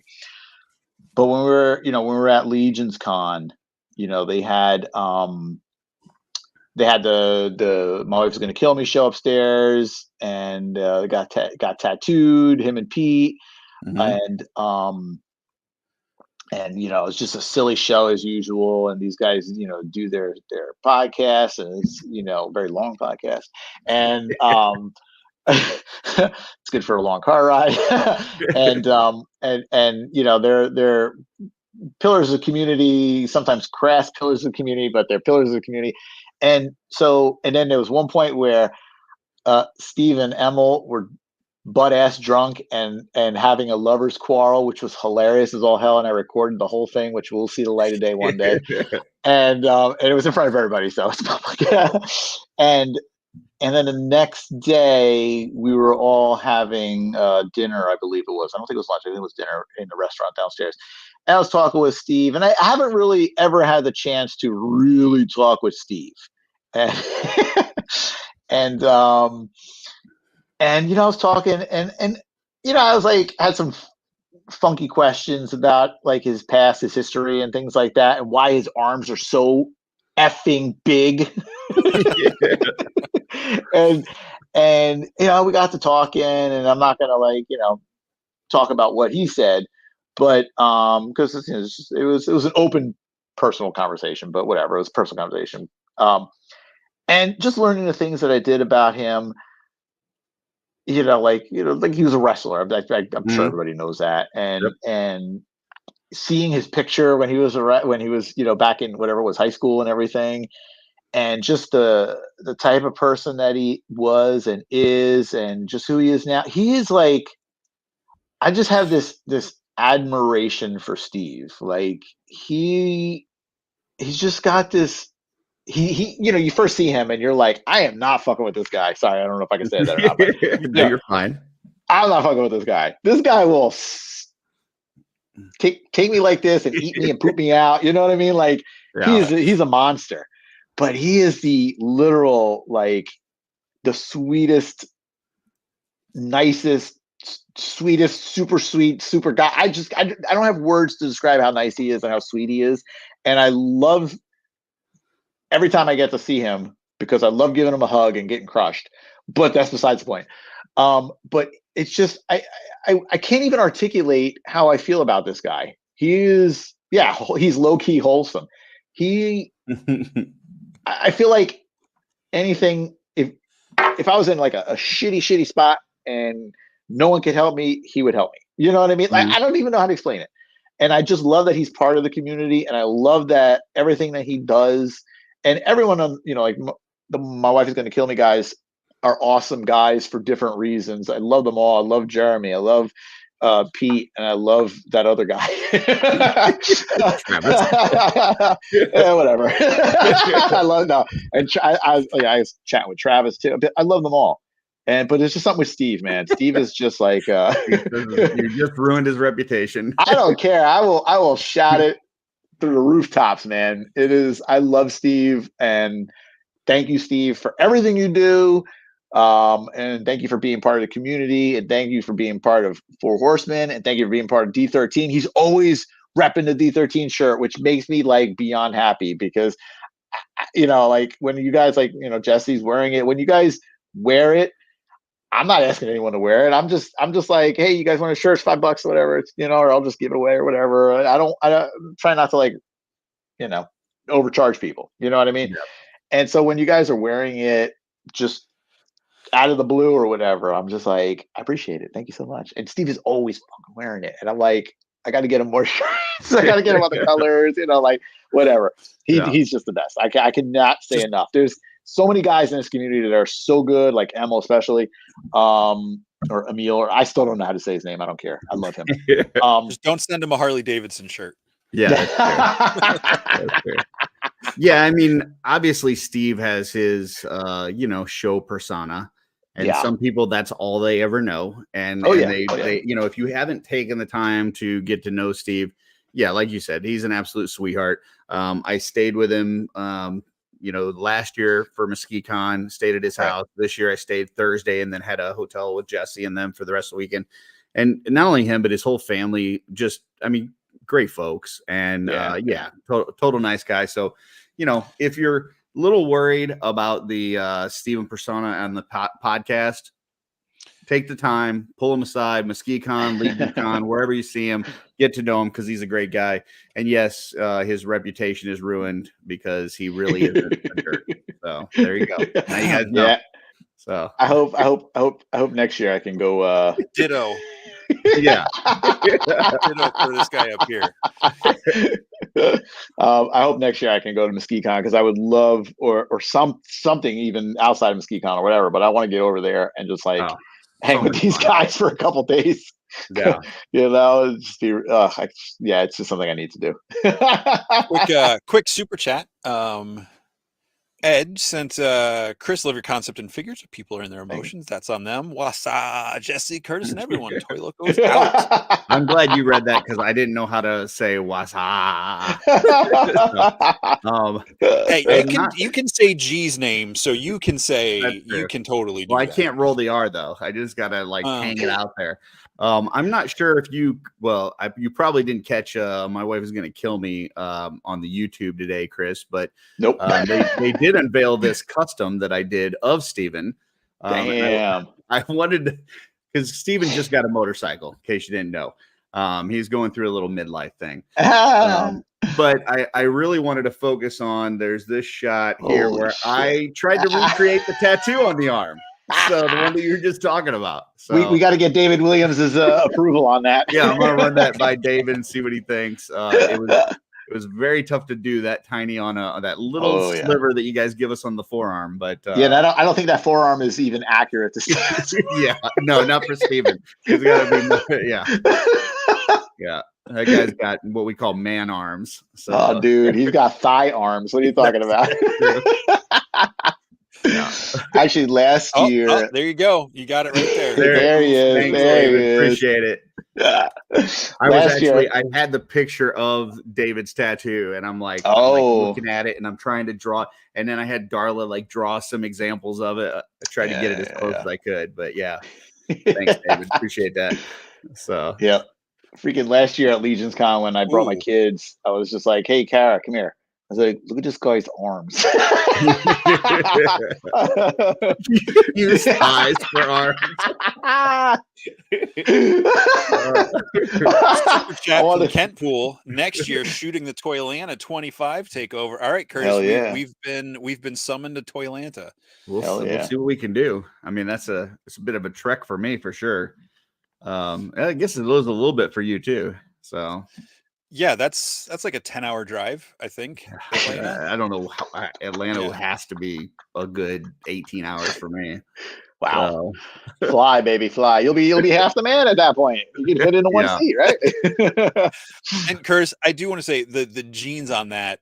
Yeah. Like, I know those soft good pants look great, and I've painted them, but Yeah. the way you made them look like warm Yep. denim, like Yep. just Yeah. with the dry brush on the folds and everything. Like I was like, Yeah, dang, yeah. what are those pants? I was like, oh shoot, those are Legion's pants. Yeah, Go those are back just- to the him on the motorcycle. Sorry, hold on. Whoa! You get my whole from my whole Facebook. Yeah, right here. And Right there, yeah, that one. Jeez. Yeah. so I mean, that's just Valak pants, and then I just a couple of different, That's a so base cool. dark blue, and then a lighter blue on top of it, and then I use the I think that's the tibius waist piece, because I didn't want to use a loin piece for that, because I wanted it to look like pants. Right. So you did the tibius, and then I did the belt on top of it, which those new belts are so killer. I love those belts.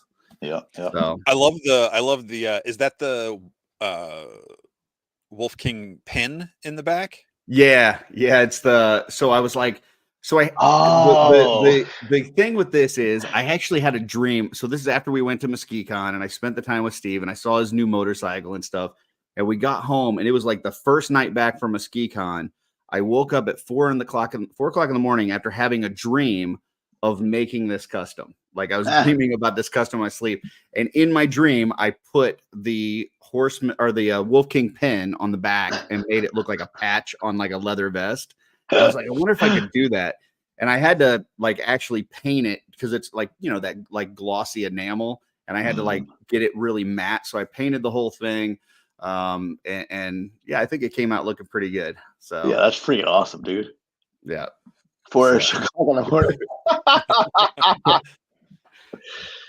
That's incredible. Yeah, just love that. tibius belt is it does work out well for certain things, for sure. Yeah. The last guy, I want to know how you say that name, because that is one hell of a name. G Echevarria. G, what nationality or what ethnicity are you? What country are you from? Because I want to know. Oh, you've met G. Did I? I didn't even. Uh-huh. Can't even. I Can't place. Greg's big G. Oh. Yeah. He's at ZoloCon. He was at Legion's Con. Yeah. God, that name is. I love it. So I just can't stop looking at it. I'm trying to think of how to go. Seguai. Well, funny, because Guaylo means foreigner in Chinese. So when I see that Seguai, I'm like, wait, are you speaking Chinese? Oh, Puerto Rico. Okay. There you go. We're just tapping into some new levels of creativity here. Yep. When you start dreaming of customs, you just wake up and you just got to do it. I hear some comedians do that, like where they like wake up and they dream about a joke, and they got to immediately they got to keep notepads next to the side of their bed just to write it down as soon as they wake up. 100%. So Quilo means round eye. Yeah, round eye. That's true. I've definitely heard that, and I've thought about that in the past too. Because when I thought I wanted to be a comedian, I would think of stupid things in the middle of the night as I'm falling asleep, or when I'm half awake, and it's like, I gotta write this down. Now I'll remember it. What the hell was I just? I can't remember it. So. And no one would want to read the notes I take on dreams I have. Disturbing and scary is we're getting a breakdown here. Now, is it GY to GY or GUI to GUI? GY to GY. GY to GY. There you go. He sent I actually asked him. He sent me a pronunciation. The first message I got from him was him recording his name for me. Well, there you go. That's awesome. That was a long time ago. So, Chris, a little bit about Four Horsemen. Obviously, when I first got into Four Horsemen, you were the customer service guy. Like I was the everything guy, man. Yeah, you were the you got issues. You message Chris, you talk to him, and then now you've got your Diego and so tell us about kind of your evolution with Four Horsemen. So, all right. Begin in the beginning, as they say. Mm-hmm. So back in it must have been around 2008. Mm-hmm. Because I started at NECA in 2007. I did 6 months of freelance and then 6 months full time, just as sculpting. And then somehow I was able to convince my boss to let me go to China. So started going to China, and it was awesome. Like learning how toys are made is like I love, just like everyone else, I love that. Like, they have shows showing how things are made and all that stuff. Sorry, Jesse loves when I put comments down and it shows his name on it. I thought I was going to try to remove that. Oh. Don't block yourself. Yeah, Jesse kicks himself out of the stream. I saw that and I was trying to ignore it. I wasn't trying to bring it up. And so when I was going to China, I probably was there for a couple trips already. And my boss had asked me if I could look in on a project that the Horsemen were doing at the same factory. It was a small factory. It was not a very good factory. And that was the female line, like those kind of cats and things. I forget what that series is called. I always forget it. And they were like halfway done already, so there's only so much I can do. And then the Horsemen asked me if I could help them with their next project. Their next project was going to be the female vampire line, which some of those 2-ups are in the shelf, at the office, so it's no secret. And so that one didn't go. We just never did it. I forget why. And then the next one was the Gawrych line. No, Scarabus line. And for the Scarabus line, I got to do that from start to finish. And so it turned out good. It was a good line. The paints, the articulation, everything was really, really good. And so then I did the same thing for the Gawrych line. And then we got into Mythic Legions, and I'm still working at, NECA. And I was still sculpting and going to China. So when I was in China, I'd work on the Horseman stuff on the side, unbeknownst to anyone else, because that was a long ass secret that I kept. That was like a good 7-year secret. Yeah. Oh, wow. Until I finally left NECA, because as far as my boss knew, I just helped them with that first project, and that was it. And I was working on other projects there. And then I was unemployed for a little while because I went for a different job down in Florida, and that didn't work out. And then I had no job. That sucked. And that's when I got back into the Biblical Adventure stuff, because I had time on my hands. Then I did the trip in November 2019 that was for Four Horsemen. And then in January of 2020, I basically, talk with Jim, and we work something out so that I can be full time. Okay. So then when I started doing that full time in January 2020, we were going into Chinese New Year, so there wasn't a whole lot to do. So I basically was sort of learning the print machines, doing cleanup work on the parts, for either for tooling masters or for paint masters. And that's about it. Mm-hmm. And you guys saw the upstairs office where we used to be, right? Right. So it was that little tiny ass office. And I'd found out that we had the downstairs office and we were supposed to be moving into it or whatever, but we just haven't. And I'm just like, why?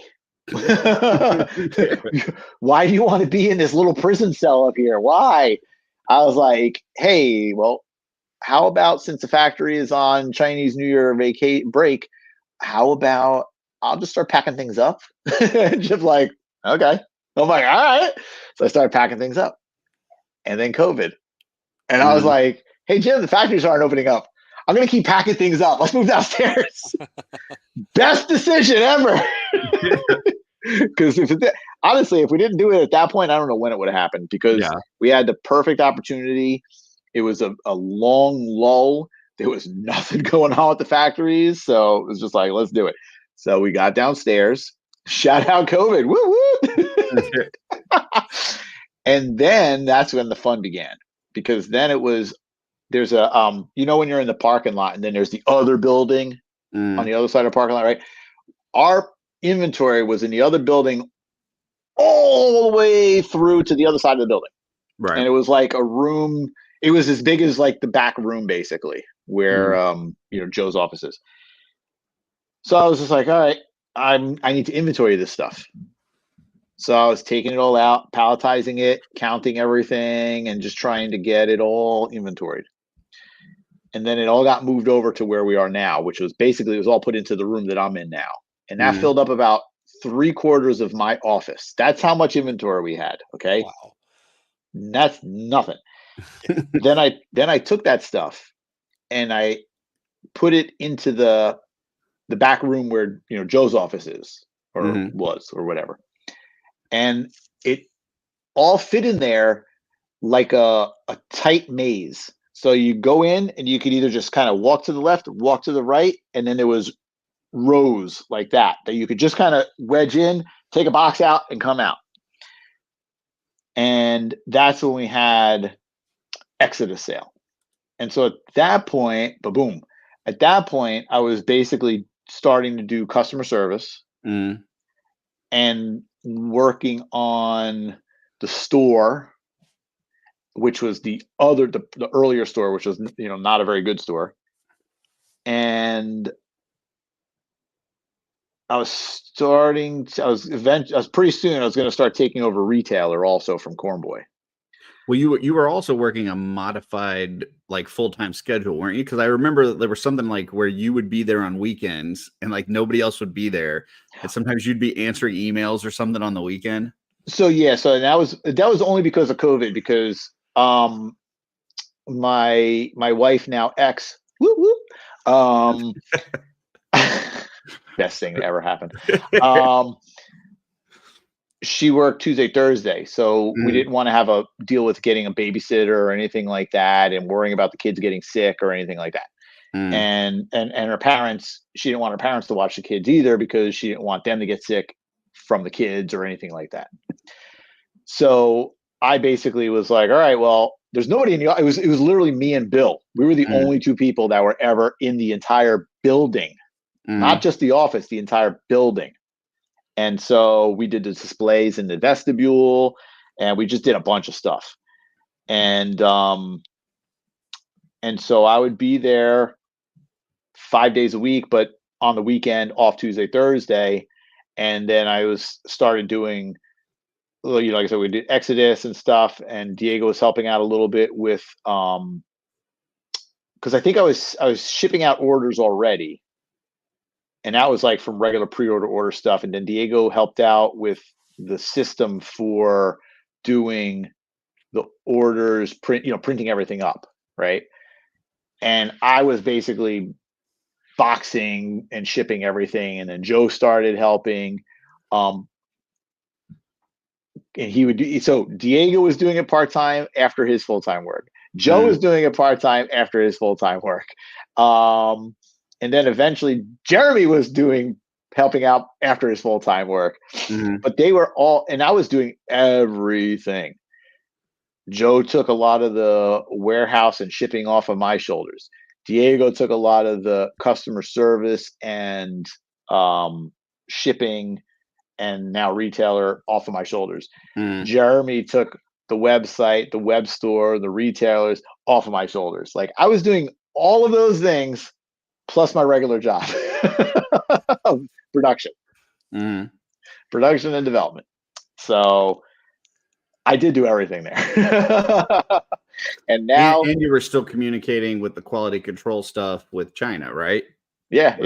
I mean, once they got back, I mean, they were closed for a little while, but it wasn't that bad. But then we had to like kind of, catch up also. Right. And you know what? They did a great job playing catch up and getting everybody back to the factory was the hardest thing. And then when you're in the factory, they yep.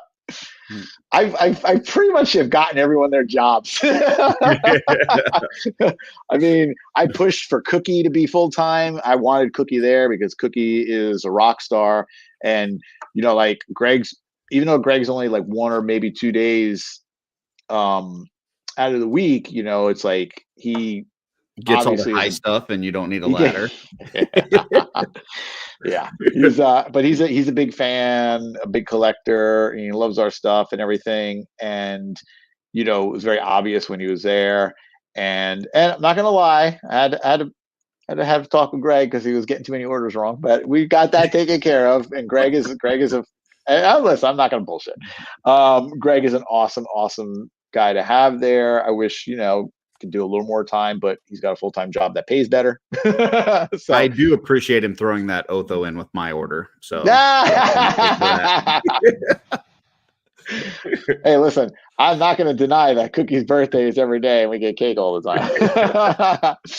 I pushed for Diego. Diego took longer for us to get for various reasons, but I was like, we need Diego, we need Joe, we need all these Big Dub. So it's been great to have these people because they're all wonderful additions to the company, and they all contribute in different ways. And we would not be able to do what we do without all of these guys. And look, we keep growing. We need more people. I mean, it's just that's the nature of the beast. But it's like you got to find the right people. Like I'll tell you this much too. All of these people, including myself, started part-time. We all started part-time. We were all doing it on the side, and it all turned into full-time.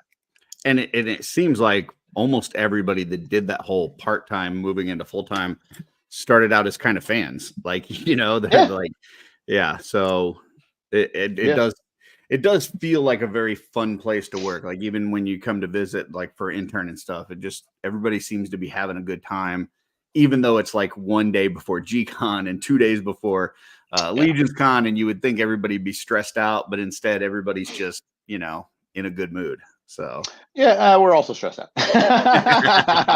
Because here's the thing: it's like once I've said the same thing every single year. As soon as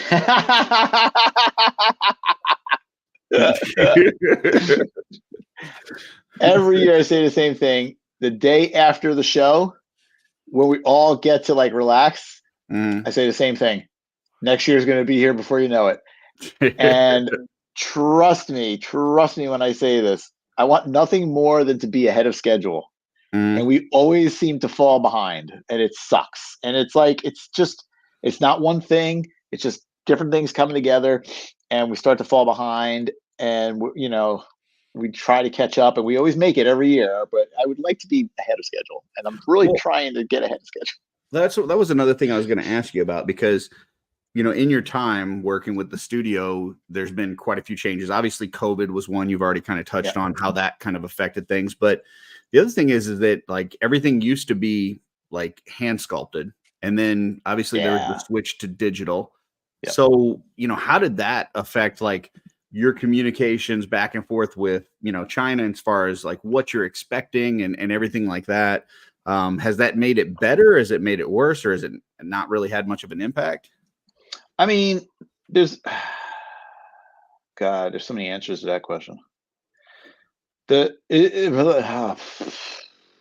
just have Southern food on my brain right now, so I'm like a little distracted. And everyone that knows me knows I'm an empty hole. My stomach is an empty hole, so I'm always hungry, and I'm hungry right now. Yes, we started out hand sculpting, and with that also included doing molds, silicone molds, and making resin copies, and doing them at 2-up size, and all this stuff, and sending it to factory, and the factory pentagraphing it down so they'd take the 12-inch figure and make it a 6-inch figure, all this stuff. Now and we were starting to make the change over like to digital for a while, and that's all comes down to Eric, like, because he does all this. And then as we were making that change, we were still printing out tooling masters hard copies and sending them over along with the paint masters. And then, and then eventually we stopped and we sent over the files instead and only the paint masters. And that actually was really good because it's still expensive to print over there. Like we have the advantage of, we have the printers, we're just paying for material. But if we send it over there, they got to print it up and we have to pay for that fee.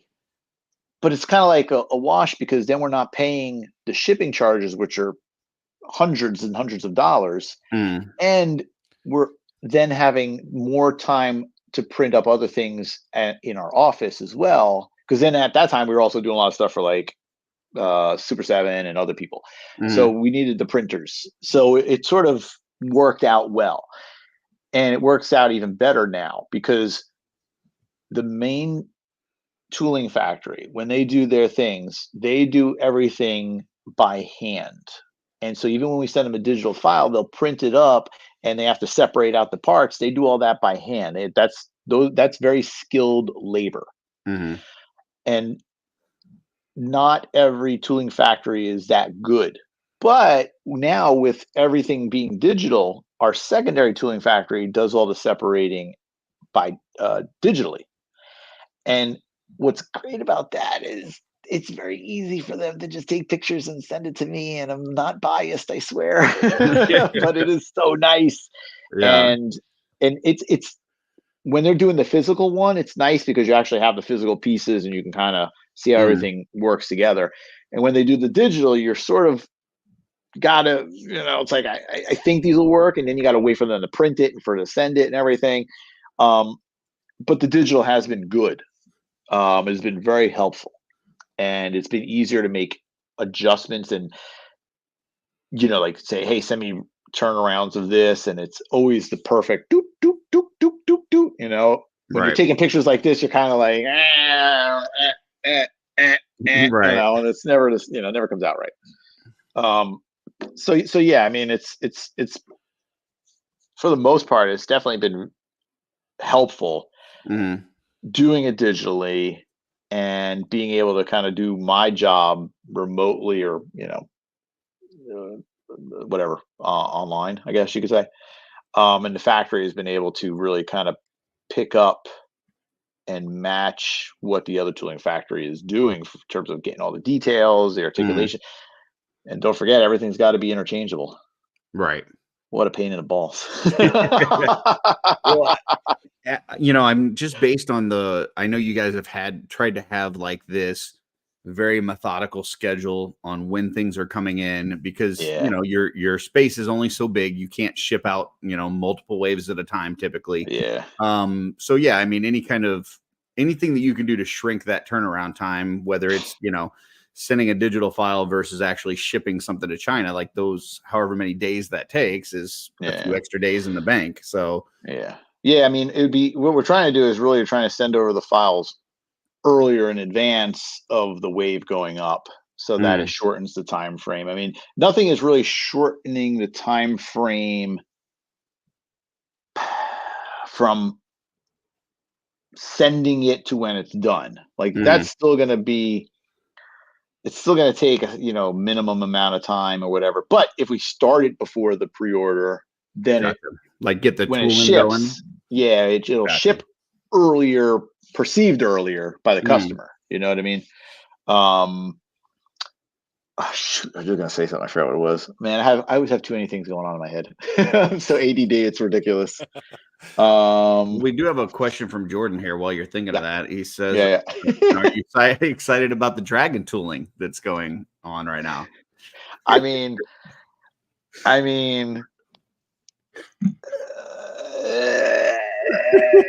I hate to be the bearer of bad news, but there will be no dragon. I can't even say that without laughing. We got another comment from Dave Bennett. Says, hope that they get a lot of video when you guys go to China. I know that's something I've heard from quite a few folks. I mean, obviously when we go to Intern, and there's, Big Dub and Kent did a lot of videos last year of like air sculpting session and some things like that. So even folks that haven't gone to intern have at least been able to see some of that, like via the YouTubes and stuff. I know there's people that are interested in like the tooling process and manufacturing and that kind of stuff. Not sure what you can and can't get, but that's definitely something I've heard from quite a few folks. Yeah, I mean, when I go, my whole intention of when I'm there is literally to get as much video and picture as possible. There is no sneaking Greg in a carry-on. Yeah, Get I out don't, of here. Greg, I don't think, yeah, that's not even 3 carry-ons would you need a sunroof when Greg gets on a plane. You couldn't even take like a pet carrier. You need like a lion cage or something. However they ship giraffes is how they ship it. Right? But yeah, I mean, I want to get so much stuff, like literally from. It may not be the same figure, but at least you could see everything literally from start to literal finish. You know, I mean, I want it to be like when the factory has the files and how they're adjusting the files, and then the fine cut prints, and especially the foundry because I only recently, back in 2019, went after being in China 45 times. Finally went to a foundry to see how they do the steel tooling. And I'm like, this is ridiculously insane. So it's like, there's so many, it's such a multi-step process. It's ridiculous. So I want to get a ton of pictures and videos of that stuff. Like they use sand to make molds, like this packed ass sand. And it's crazy. It's crazy. And then production, injection, painting, assembly, just everything from start to finish. And I want to do kind of multiple videos for our YouTube channel, showing it all, showing the different steps and stages, and it's everywhere. You played it. No. I'm super fascinated with this because I know the video you and George did a couple weeks ago or a month ago now, you went through a lot of the production stuff, and then you kind of redid it with Jeremy, like yeah. Just the info, the way you were describing how that stuff works and the different types of plastic, and these are used on the joint. Like I find that so like you're talking here and I'm just like spacing out, like like the science all this stuff. Yeah. I'll tell you who's also the same way, just as you are, and probably worse, is our good friend Cookie's friend Len. We call him Cookie's friend Len. Len, when I'm talking to him or sending him messages and I was explaining something, he's like, I can listen to you talk all day long about this. And Len, another pillar of the community. I love Len. Len is amazing. He has been a tremendous help to me. He's a sweetheart. Yep. This is where all this comes from. He has been nothing but amazing. That's cool. So yes, I mean it's like I said, I definitely want to have more than enough information to share. Split it up over, a bunch of different videos. Share it with everyone. I mean, there's so much.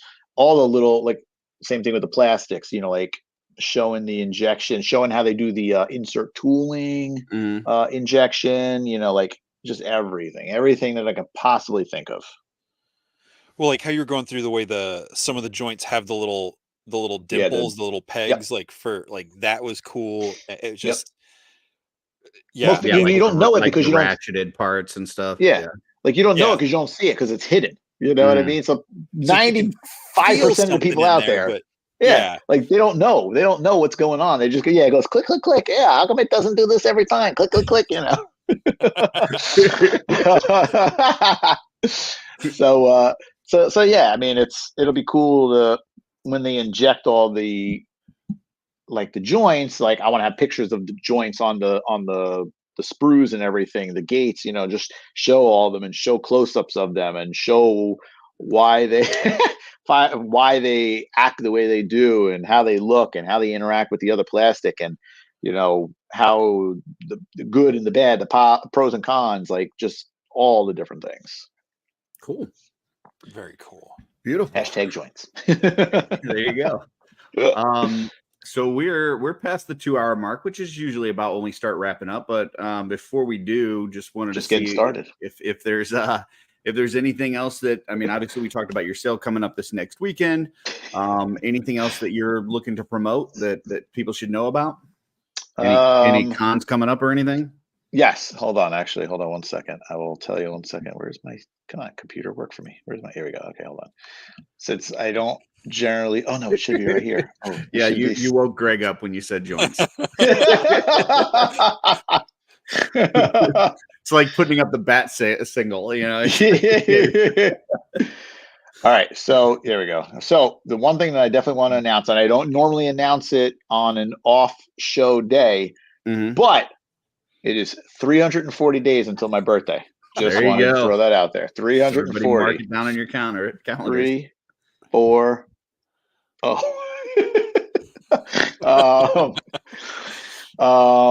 else? I mean, what the hell? I don't know. There's a bunch of stuff. You said something about conventions you have coming up. Sure. Cool. You're asking me to think in the future. I don't like thinking in the future. Definitely Shop the Curiosity, right? Definitely doing Shop the Curiosity. When is that again? May 18th. May 18th. He may or may not be there if he remembers when it is. I literally almost be there. I almost missed the show tonight. That's all I'm gonna say.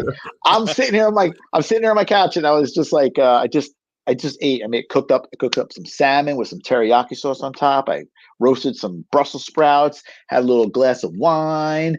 I was eating, and I was like, all right, I got to clean up my table. I got to clean this. I got to do this. Maybe I'll take a bath tonight because I don't get to indulge. And I'm like thinking, and I'm just chilling, and I'm like, oh my God, I missed the show. Oh no, it's not even podcast. Oh God. That is literally what happened in my brain. Missed the show. Oh, to be in Chris's brain, people. My brain is, there's no rest. There's no rest. It's wackadoodle. Isn't RetroCon coming up in a few months? Sure. It's in September. Oh, okay. Sure. Gotcha. Sure. Is that one that you go to? RetroCon?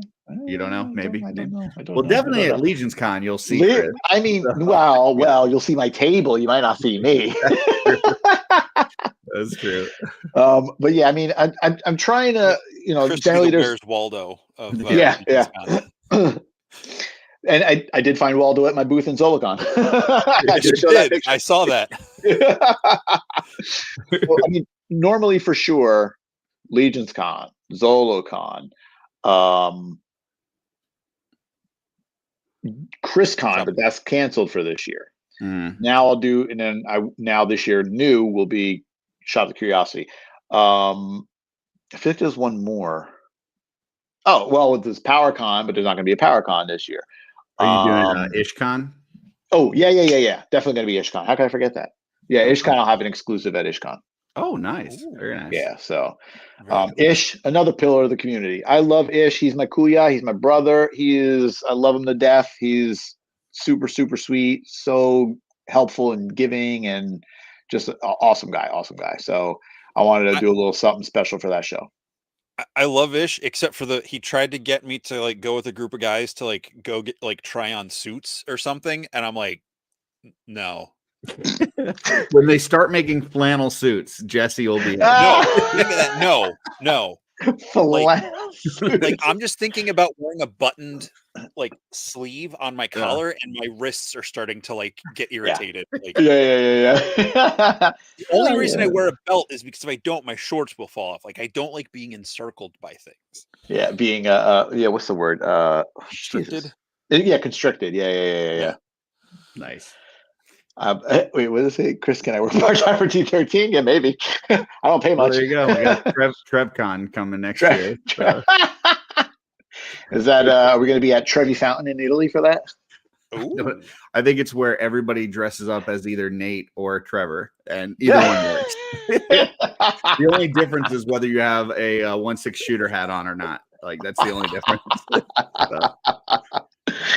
And Nate is another sweetheart. I mean, Trevor, but Nate is a sweetheart. I love Nate. No, Trevor's super great. I mean, like with the photography, I mean, he's become, the eye of Four Horsemen. I don't know. I can't even think of the right word, but like obviously his photography he's graced us with his photography for everything.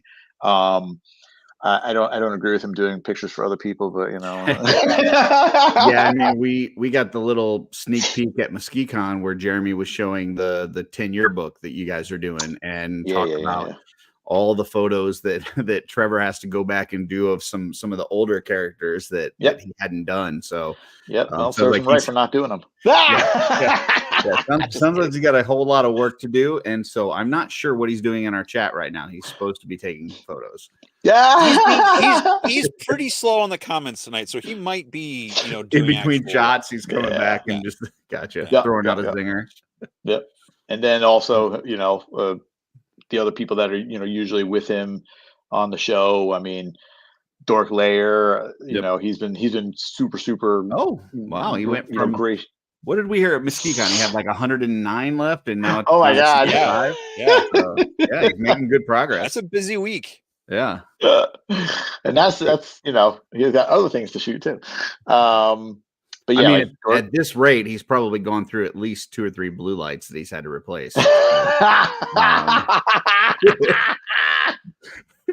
Sorry, I had to do it. Oh my god. Well, comments and views of Curtis do not necessarily represent those of Shooting the Shelf and the Just Shelve It channel. Chris, it has been an absolute blast having you. We really appreciate all the insight, especially your sales coming up this upcoming week. Everybody be on the lookout for your chocolate angels, as well as any demons that you might have missed out on from Legion's Con. So you're not going to want to miss out on these things. So I'm happy to finally get the angels going. I have a show question for you. Not this show or convention show. There's only one show that exists in my mind. So what's that? The Four Horsemen Clock. Oh, no. I was going to say, because normally towards the end of the show, and we don't have to go deep into it, and I know you probably don't get a lot of time to like watch movies or shows or anything like that, but have you gotten to see Blue Eye Samurai? I can curse, right? Yeah. Fucking awesome show. So good. Yeah, I literally. God, can you keep a secret? Yeah. All right. Can the chat keep a secret? I'll take that as a yes. I seriously have been considering trying to figure out who owns the license so I can try to make figures from that show, because that would be holy shit, I want a Mizu figure so bad. I want a naked Mizu figure too, but that's besides the point. Yeah, I listen, I watch all these like Legion shows and stuff, and Trevor was in the comments and he kept, Blue Eye Samurai. And I'm like, I don't really watch a whole lot of anime type stuff. And I was like, but I'm going to check it out just so when it's garbage, I can tell him that it's terrible. Plus I actually thought maybe the name of the show was just Eye Samurai and he was throwing in the blue because that's what he does. But no, then I check it out and it was an absolutely fantabulous show. Like I can't believe how good that show was. Just the picture, the animation quality is really good, but the storyline and the way they build those characters, just so good. I like how it literally is like you were looking at a Japanese painting come to life. Yeah. Like I was watching that and like the scenes, the scenery, sometimes the way that the character looked, like the 3/4 angle. I'm like, damn, man, they like nail.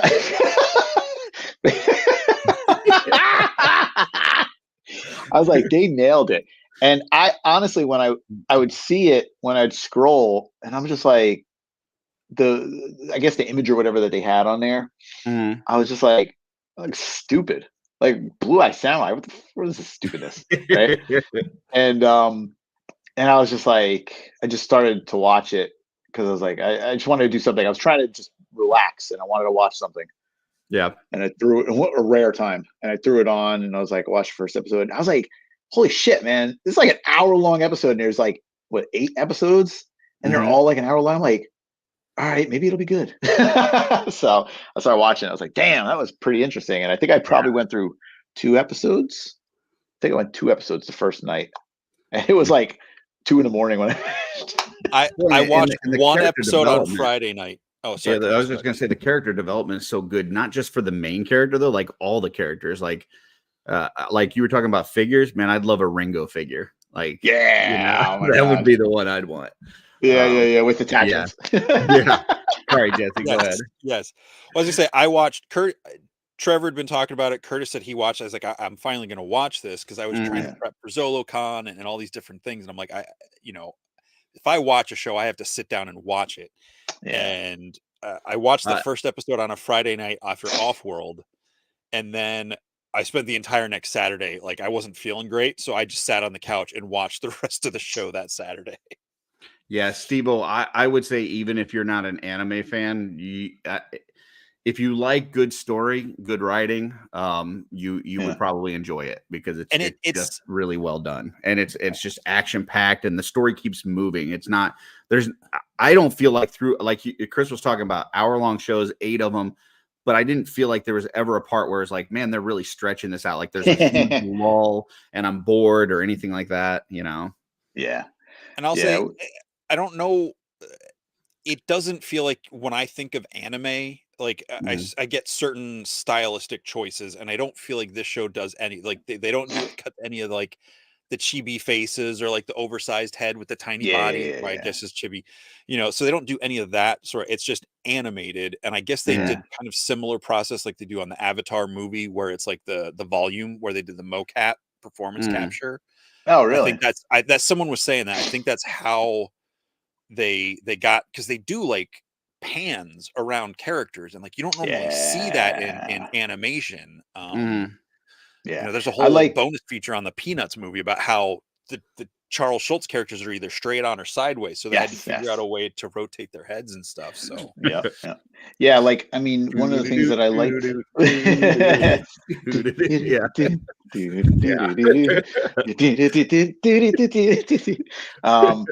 One of the things I liked was how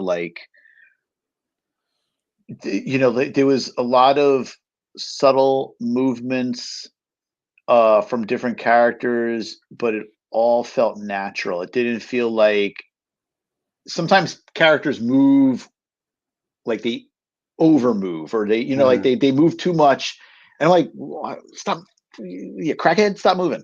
You know what I mean? Like, and that's coming from Chris, folks. Yeah. And I'm all over the place. I don't even drink caffeinated coffee, for crying out loud. That's how natural it is. But yeah, it's just like all the little subtle movements for each different character made sense, and it was natural. It was so cool, and I'm just like, I couldn't stop watching it, and then some elements of it that were a little over the top. You know what I mean? Because I was like, nah, you had had your ass down from that. You know what I mean? But I was just like, whatever. I'm enjoying it. I don't care.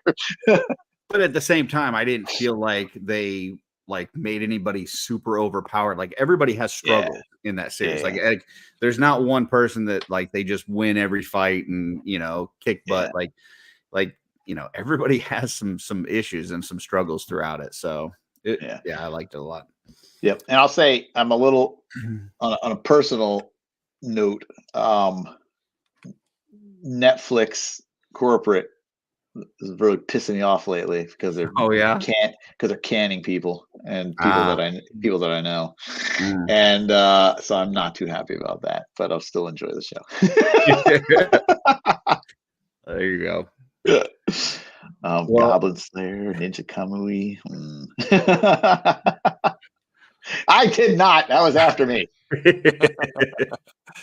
I did work on Weird Al Yankovic though. There you go. Actually, did he come with the accordion?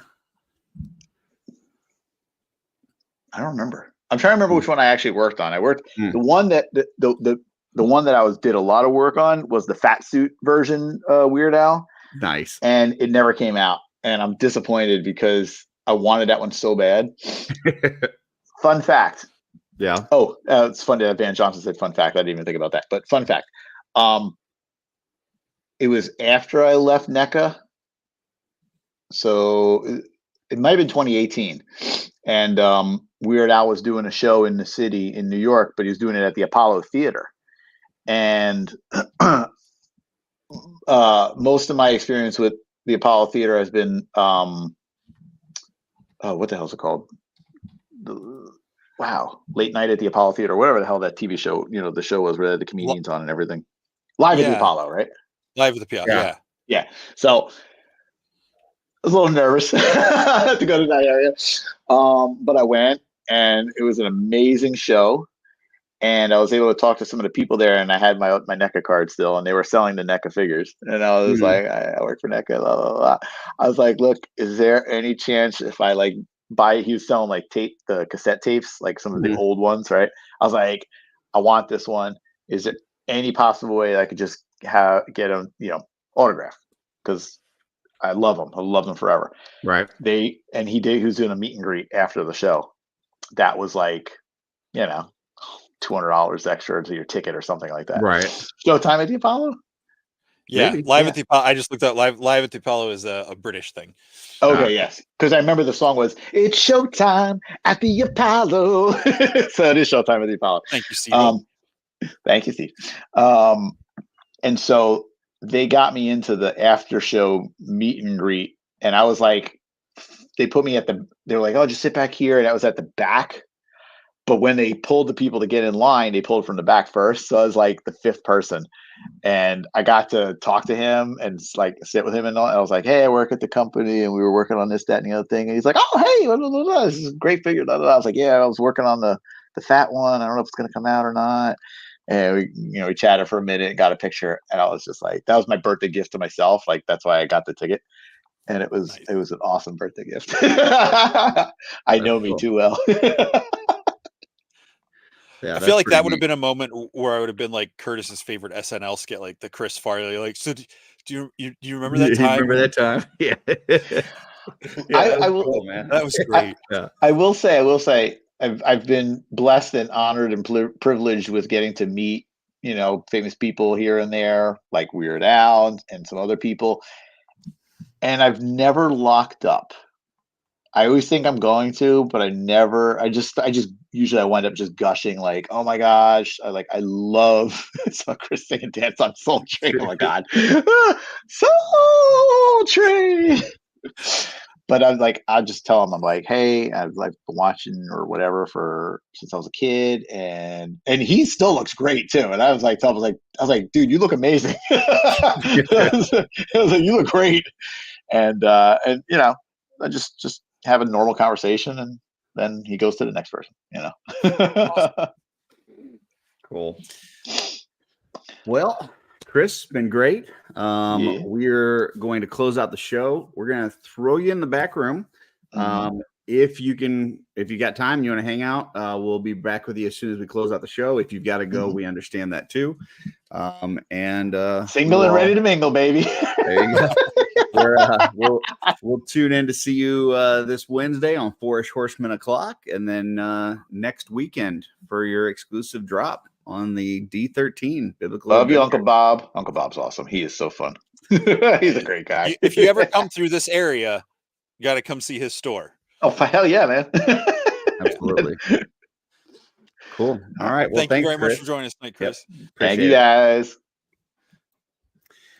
Well, Jesse, let's move us in the right spots so people don't freak out. They get mad when we're in the wrong sides. That's all right. So that's another show in the books. That is, man. That was number a lot of 12, fun. season 3. Yeah. Coming up June. June will be 2 years since the show launched. So I don't know why I'm saying that. It just entered my brain. So maybe there'll be something special in June when we hit that mark. So anyway, speaking of something special, next week we've got one of our regular watchers, supporters, all around awesome dude, excellent photographer, the one and only Kevin Boots. Kevin Boots. Yes. Joining us right here on Shooting the Shelf next Sunday night at 8 Eastern. So make sure you tune in then. We know it's Easter weekend. So, if you got stuff going on, that's totally cool. But if you can join us in the chat, we would Easter stuff's usually calmed down by 8:00 at night, right? So yeah. Speaking of Easter weekend, little, I guess, sneak peek for you guys. We are going to be filming right after this a Wednesday one shot for the series The Chosen. I know normally we don't do this, but I'm throwing this out there because if there is anybody that's in the chat tonight that has seen that show and they like it, because the Wednesday one shots, we only recommend stuff that we actually want people to watch. We don't critique anything or bash anything. It's all stuff that we really truly enjoy. But if there's somebody in the chat that has watched The Chosen and would like to join us after this for the Wednesday one shot, hit us up. First person or two that we hear from, we'll throw you in there and get you on, and we'll do that. The one this past week we did Knight's Tale, so that was a lot of fun. So if you haven't seen that movie before, check it out because that's a good one. So there you go. And wait, I just threw that at Jesse. So did Van take over Jordan's account? What is this? This is not true. We don't. Yeah. Wholesome Warlock does not suck. We don't hate him. No. That's not true. There's no Richard Simmons embargo. We just don't love Richard Simmons as much as you do. That's come on. I'm just waiting to see him in a good picture. So I would say if you really want to see Richard Simmons on the shelf selections, talk to your favorite photographer, your favorite Instagrammer, as it were. Maybe send them a free Richard Simmons figure and say, hey, I'm sending this to you. The only thing I ask is you do an amazing photo with him. And then who knows? Maybe they'll make it into shelf selections. So who's Tommy? I don't know who Tommy is. Okay. Anyhow, see you guys next week for Kevin Maboots. PM me or Jesse on Facebook if you'd like to join us just after this for The Chosen. And until otherwise, members will get will get access to The Chosen tomorrow at some point, and everyone else will get it Wednesday at noon for become a member. So hey, Kevin. Good to see you, buddy. Nice. Awesome. Well, Jesse, until next time. Shout out to all my flannel gang and fuzz monks, or no, wait, what's on your shelf? Yeah, and the answer to what's on your shelf right now is nothing. Just FYI. That's not.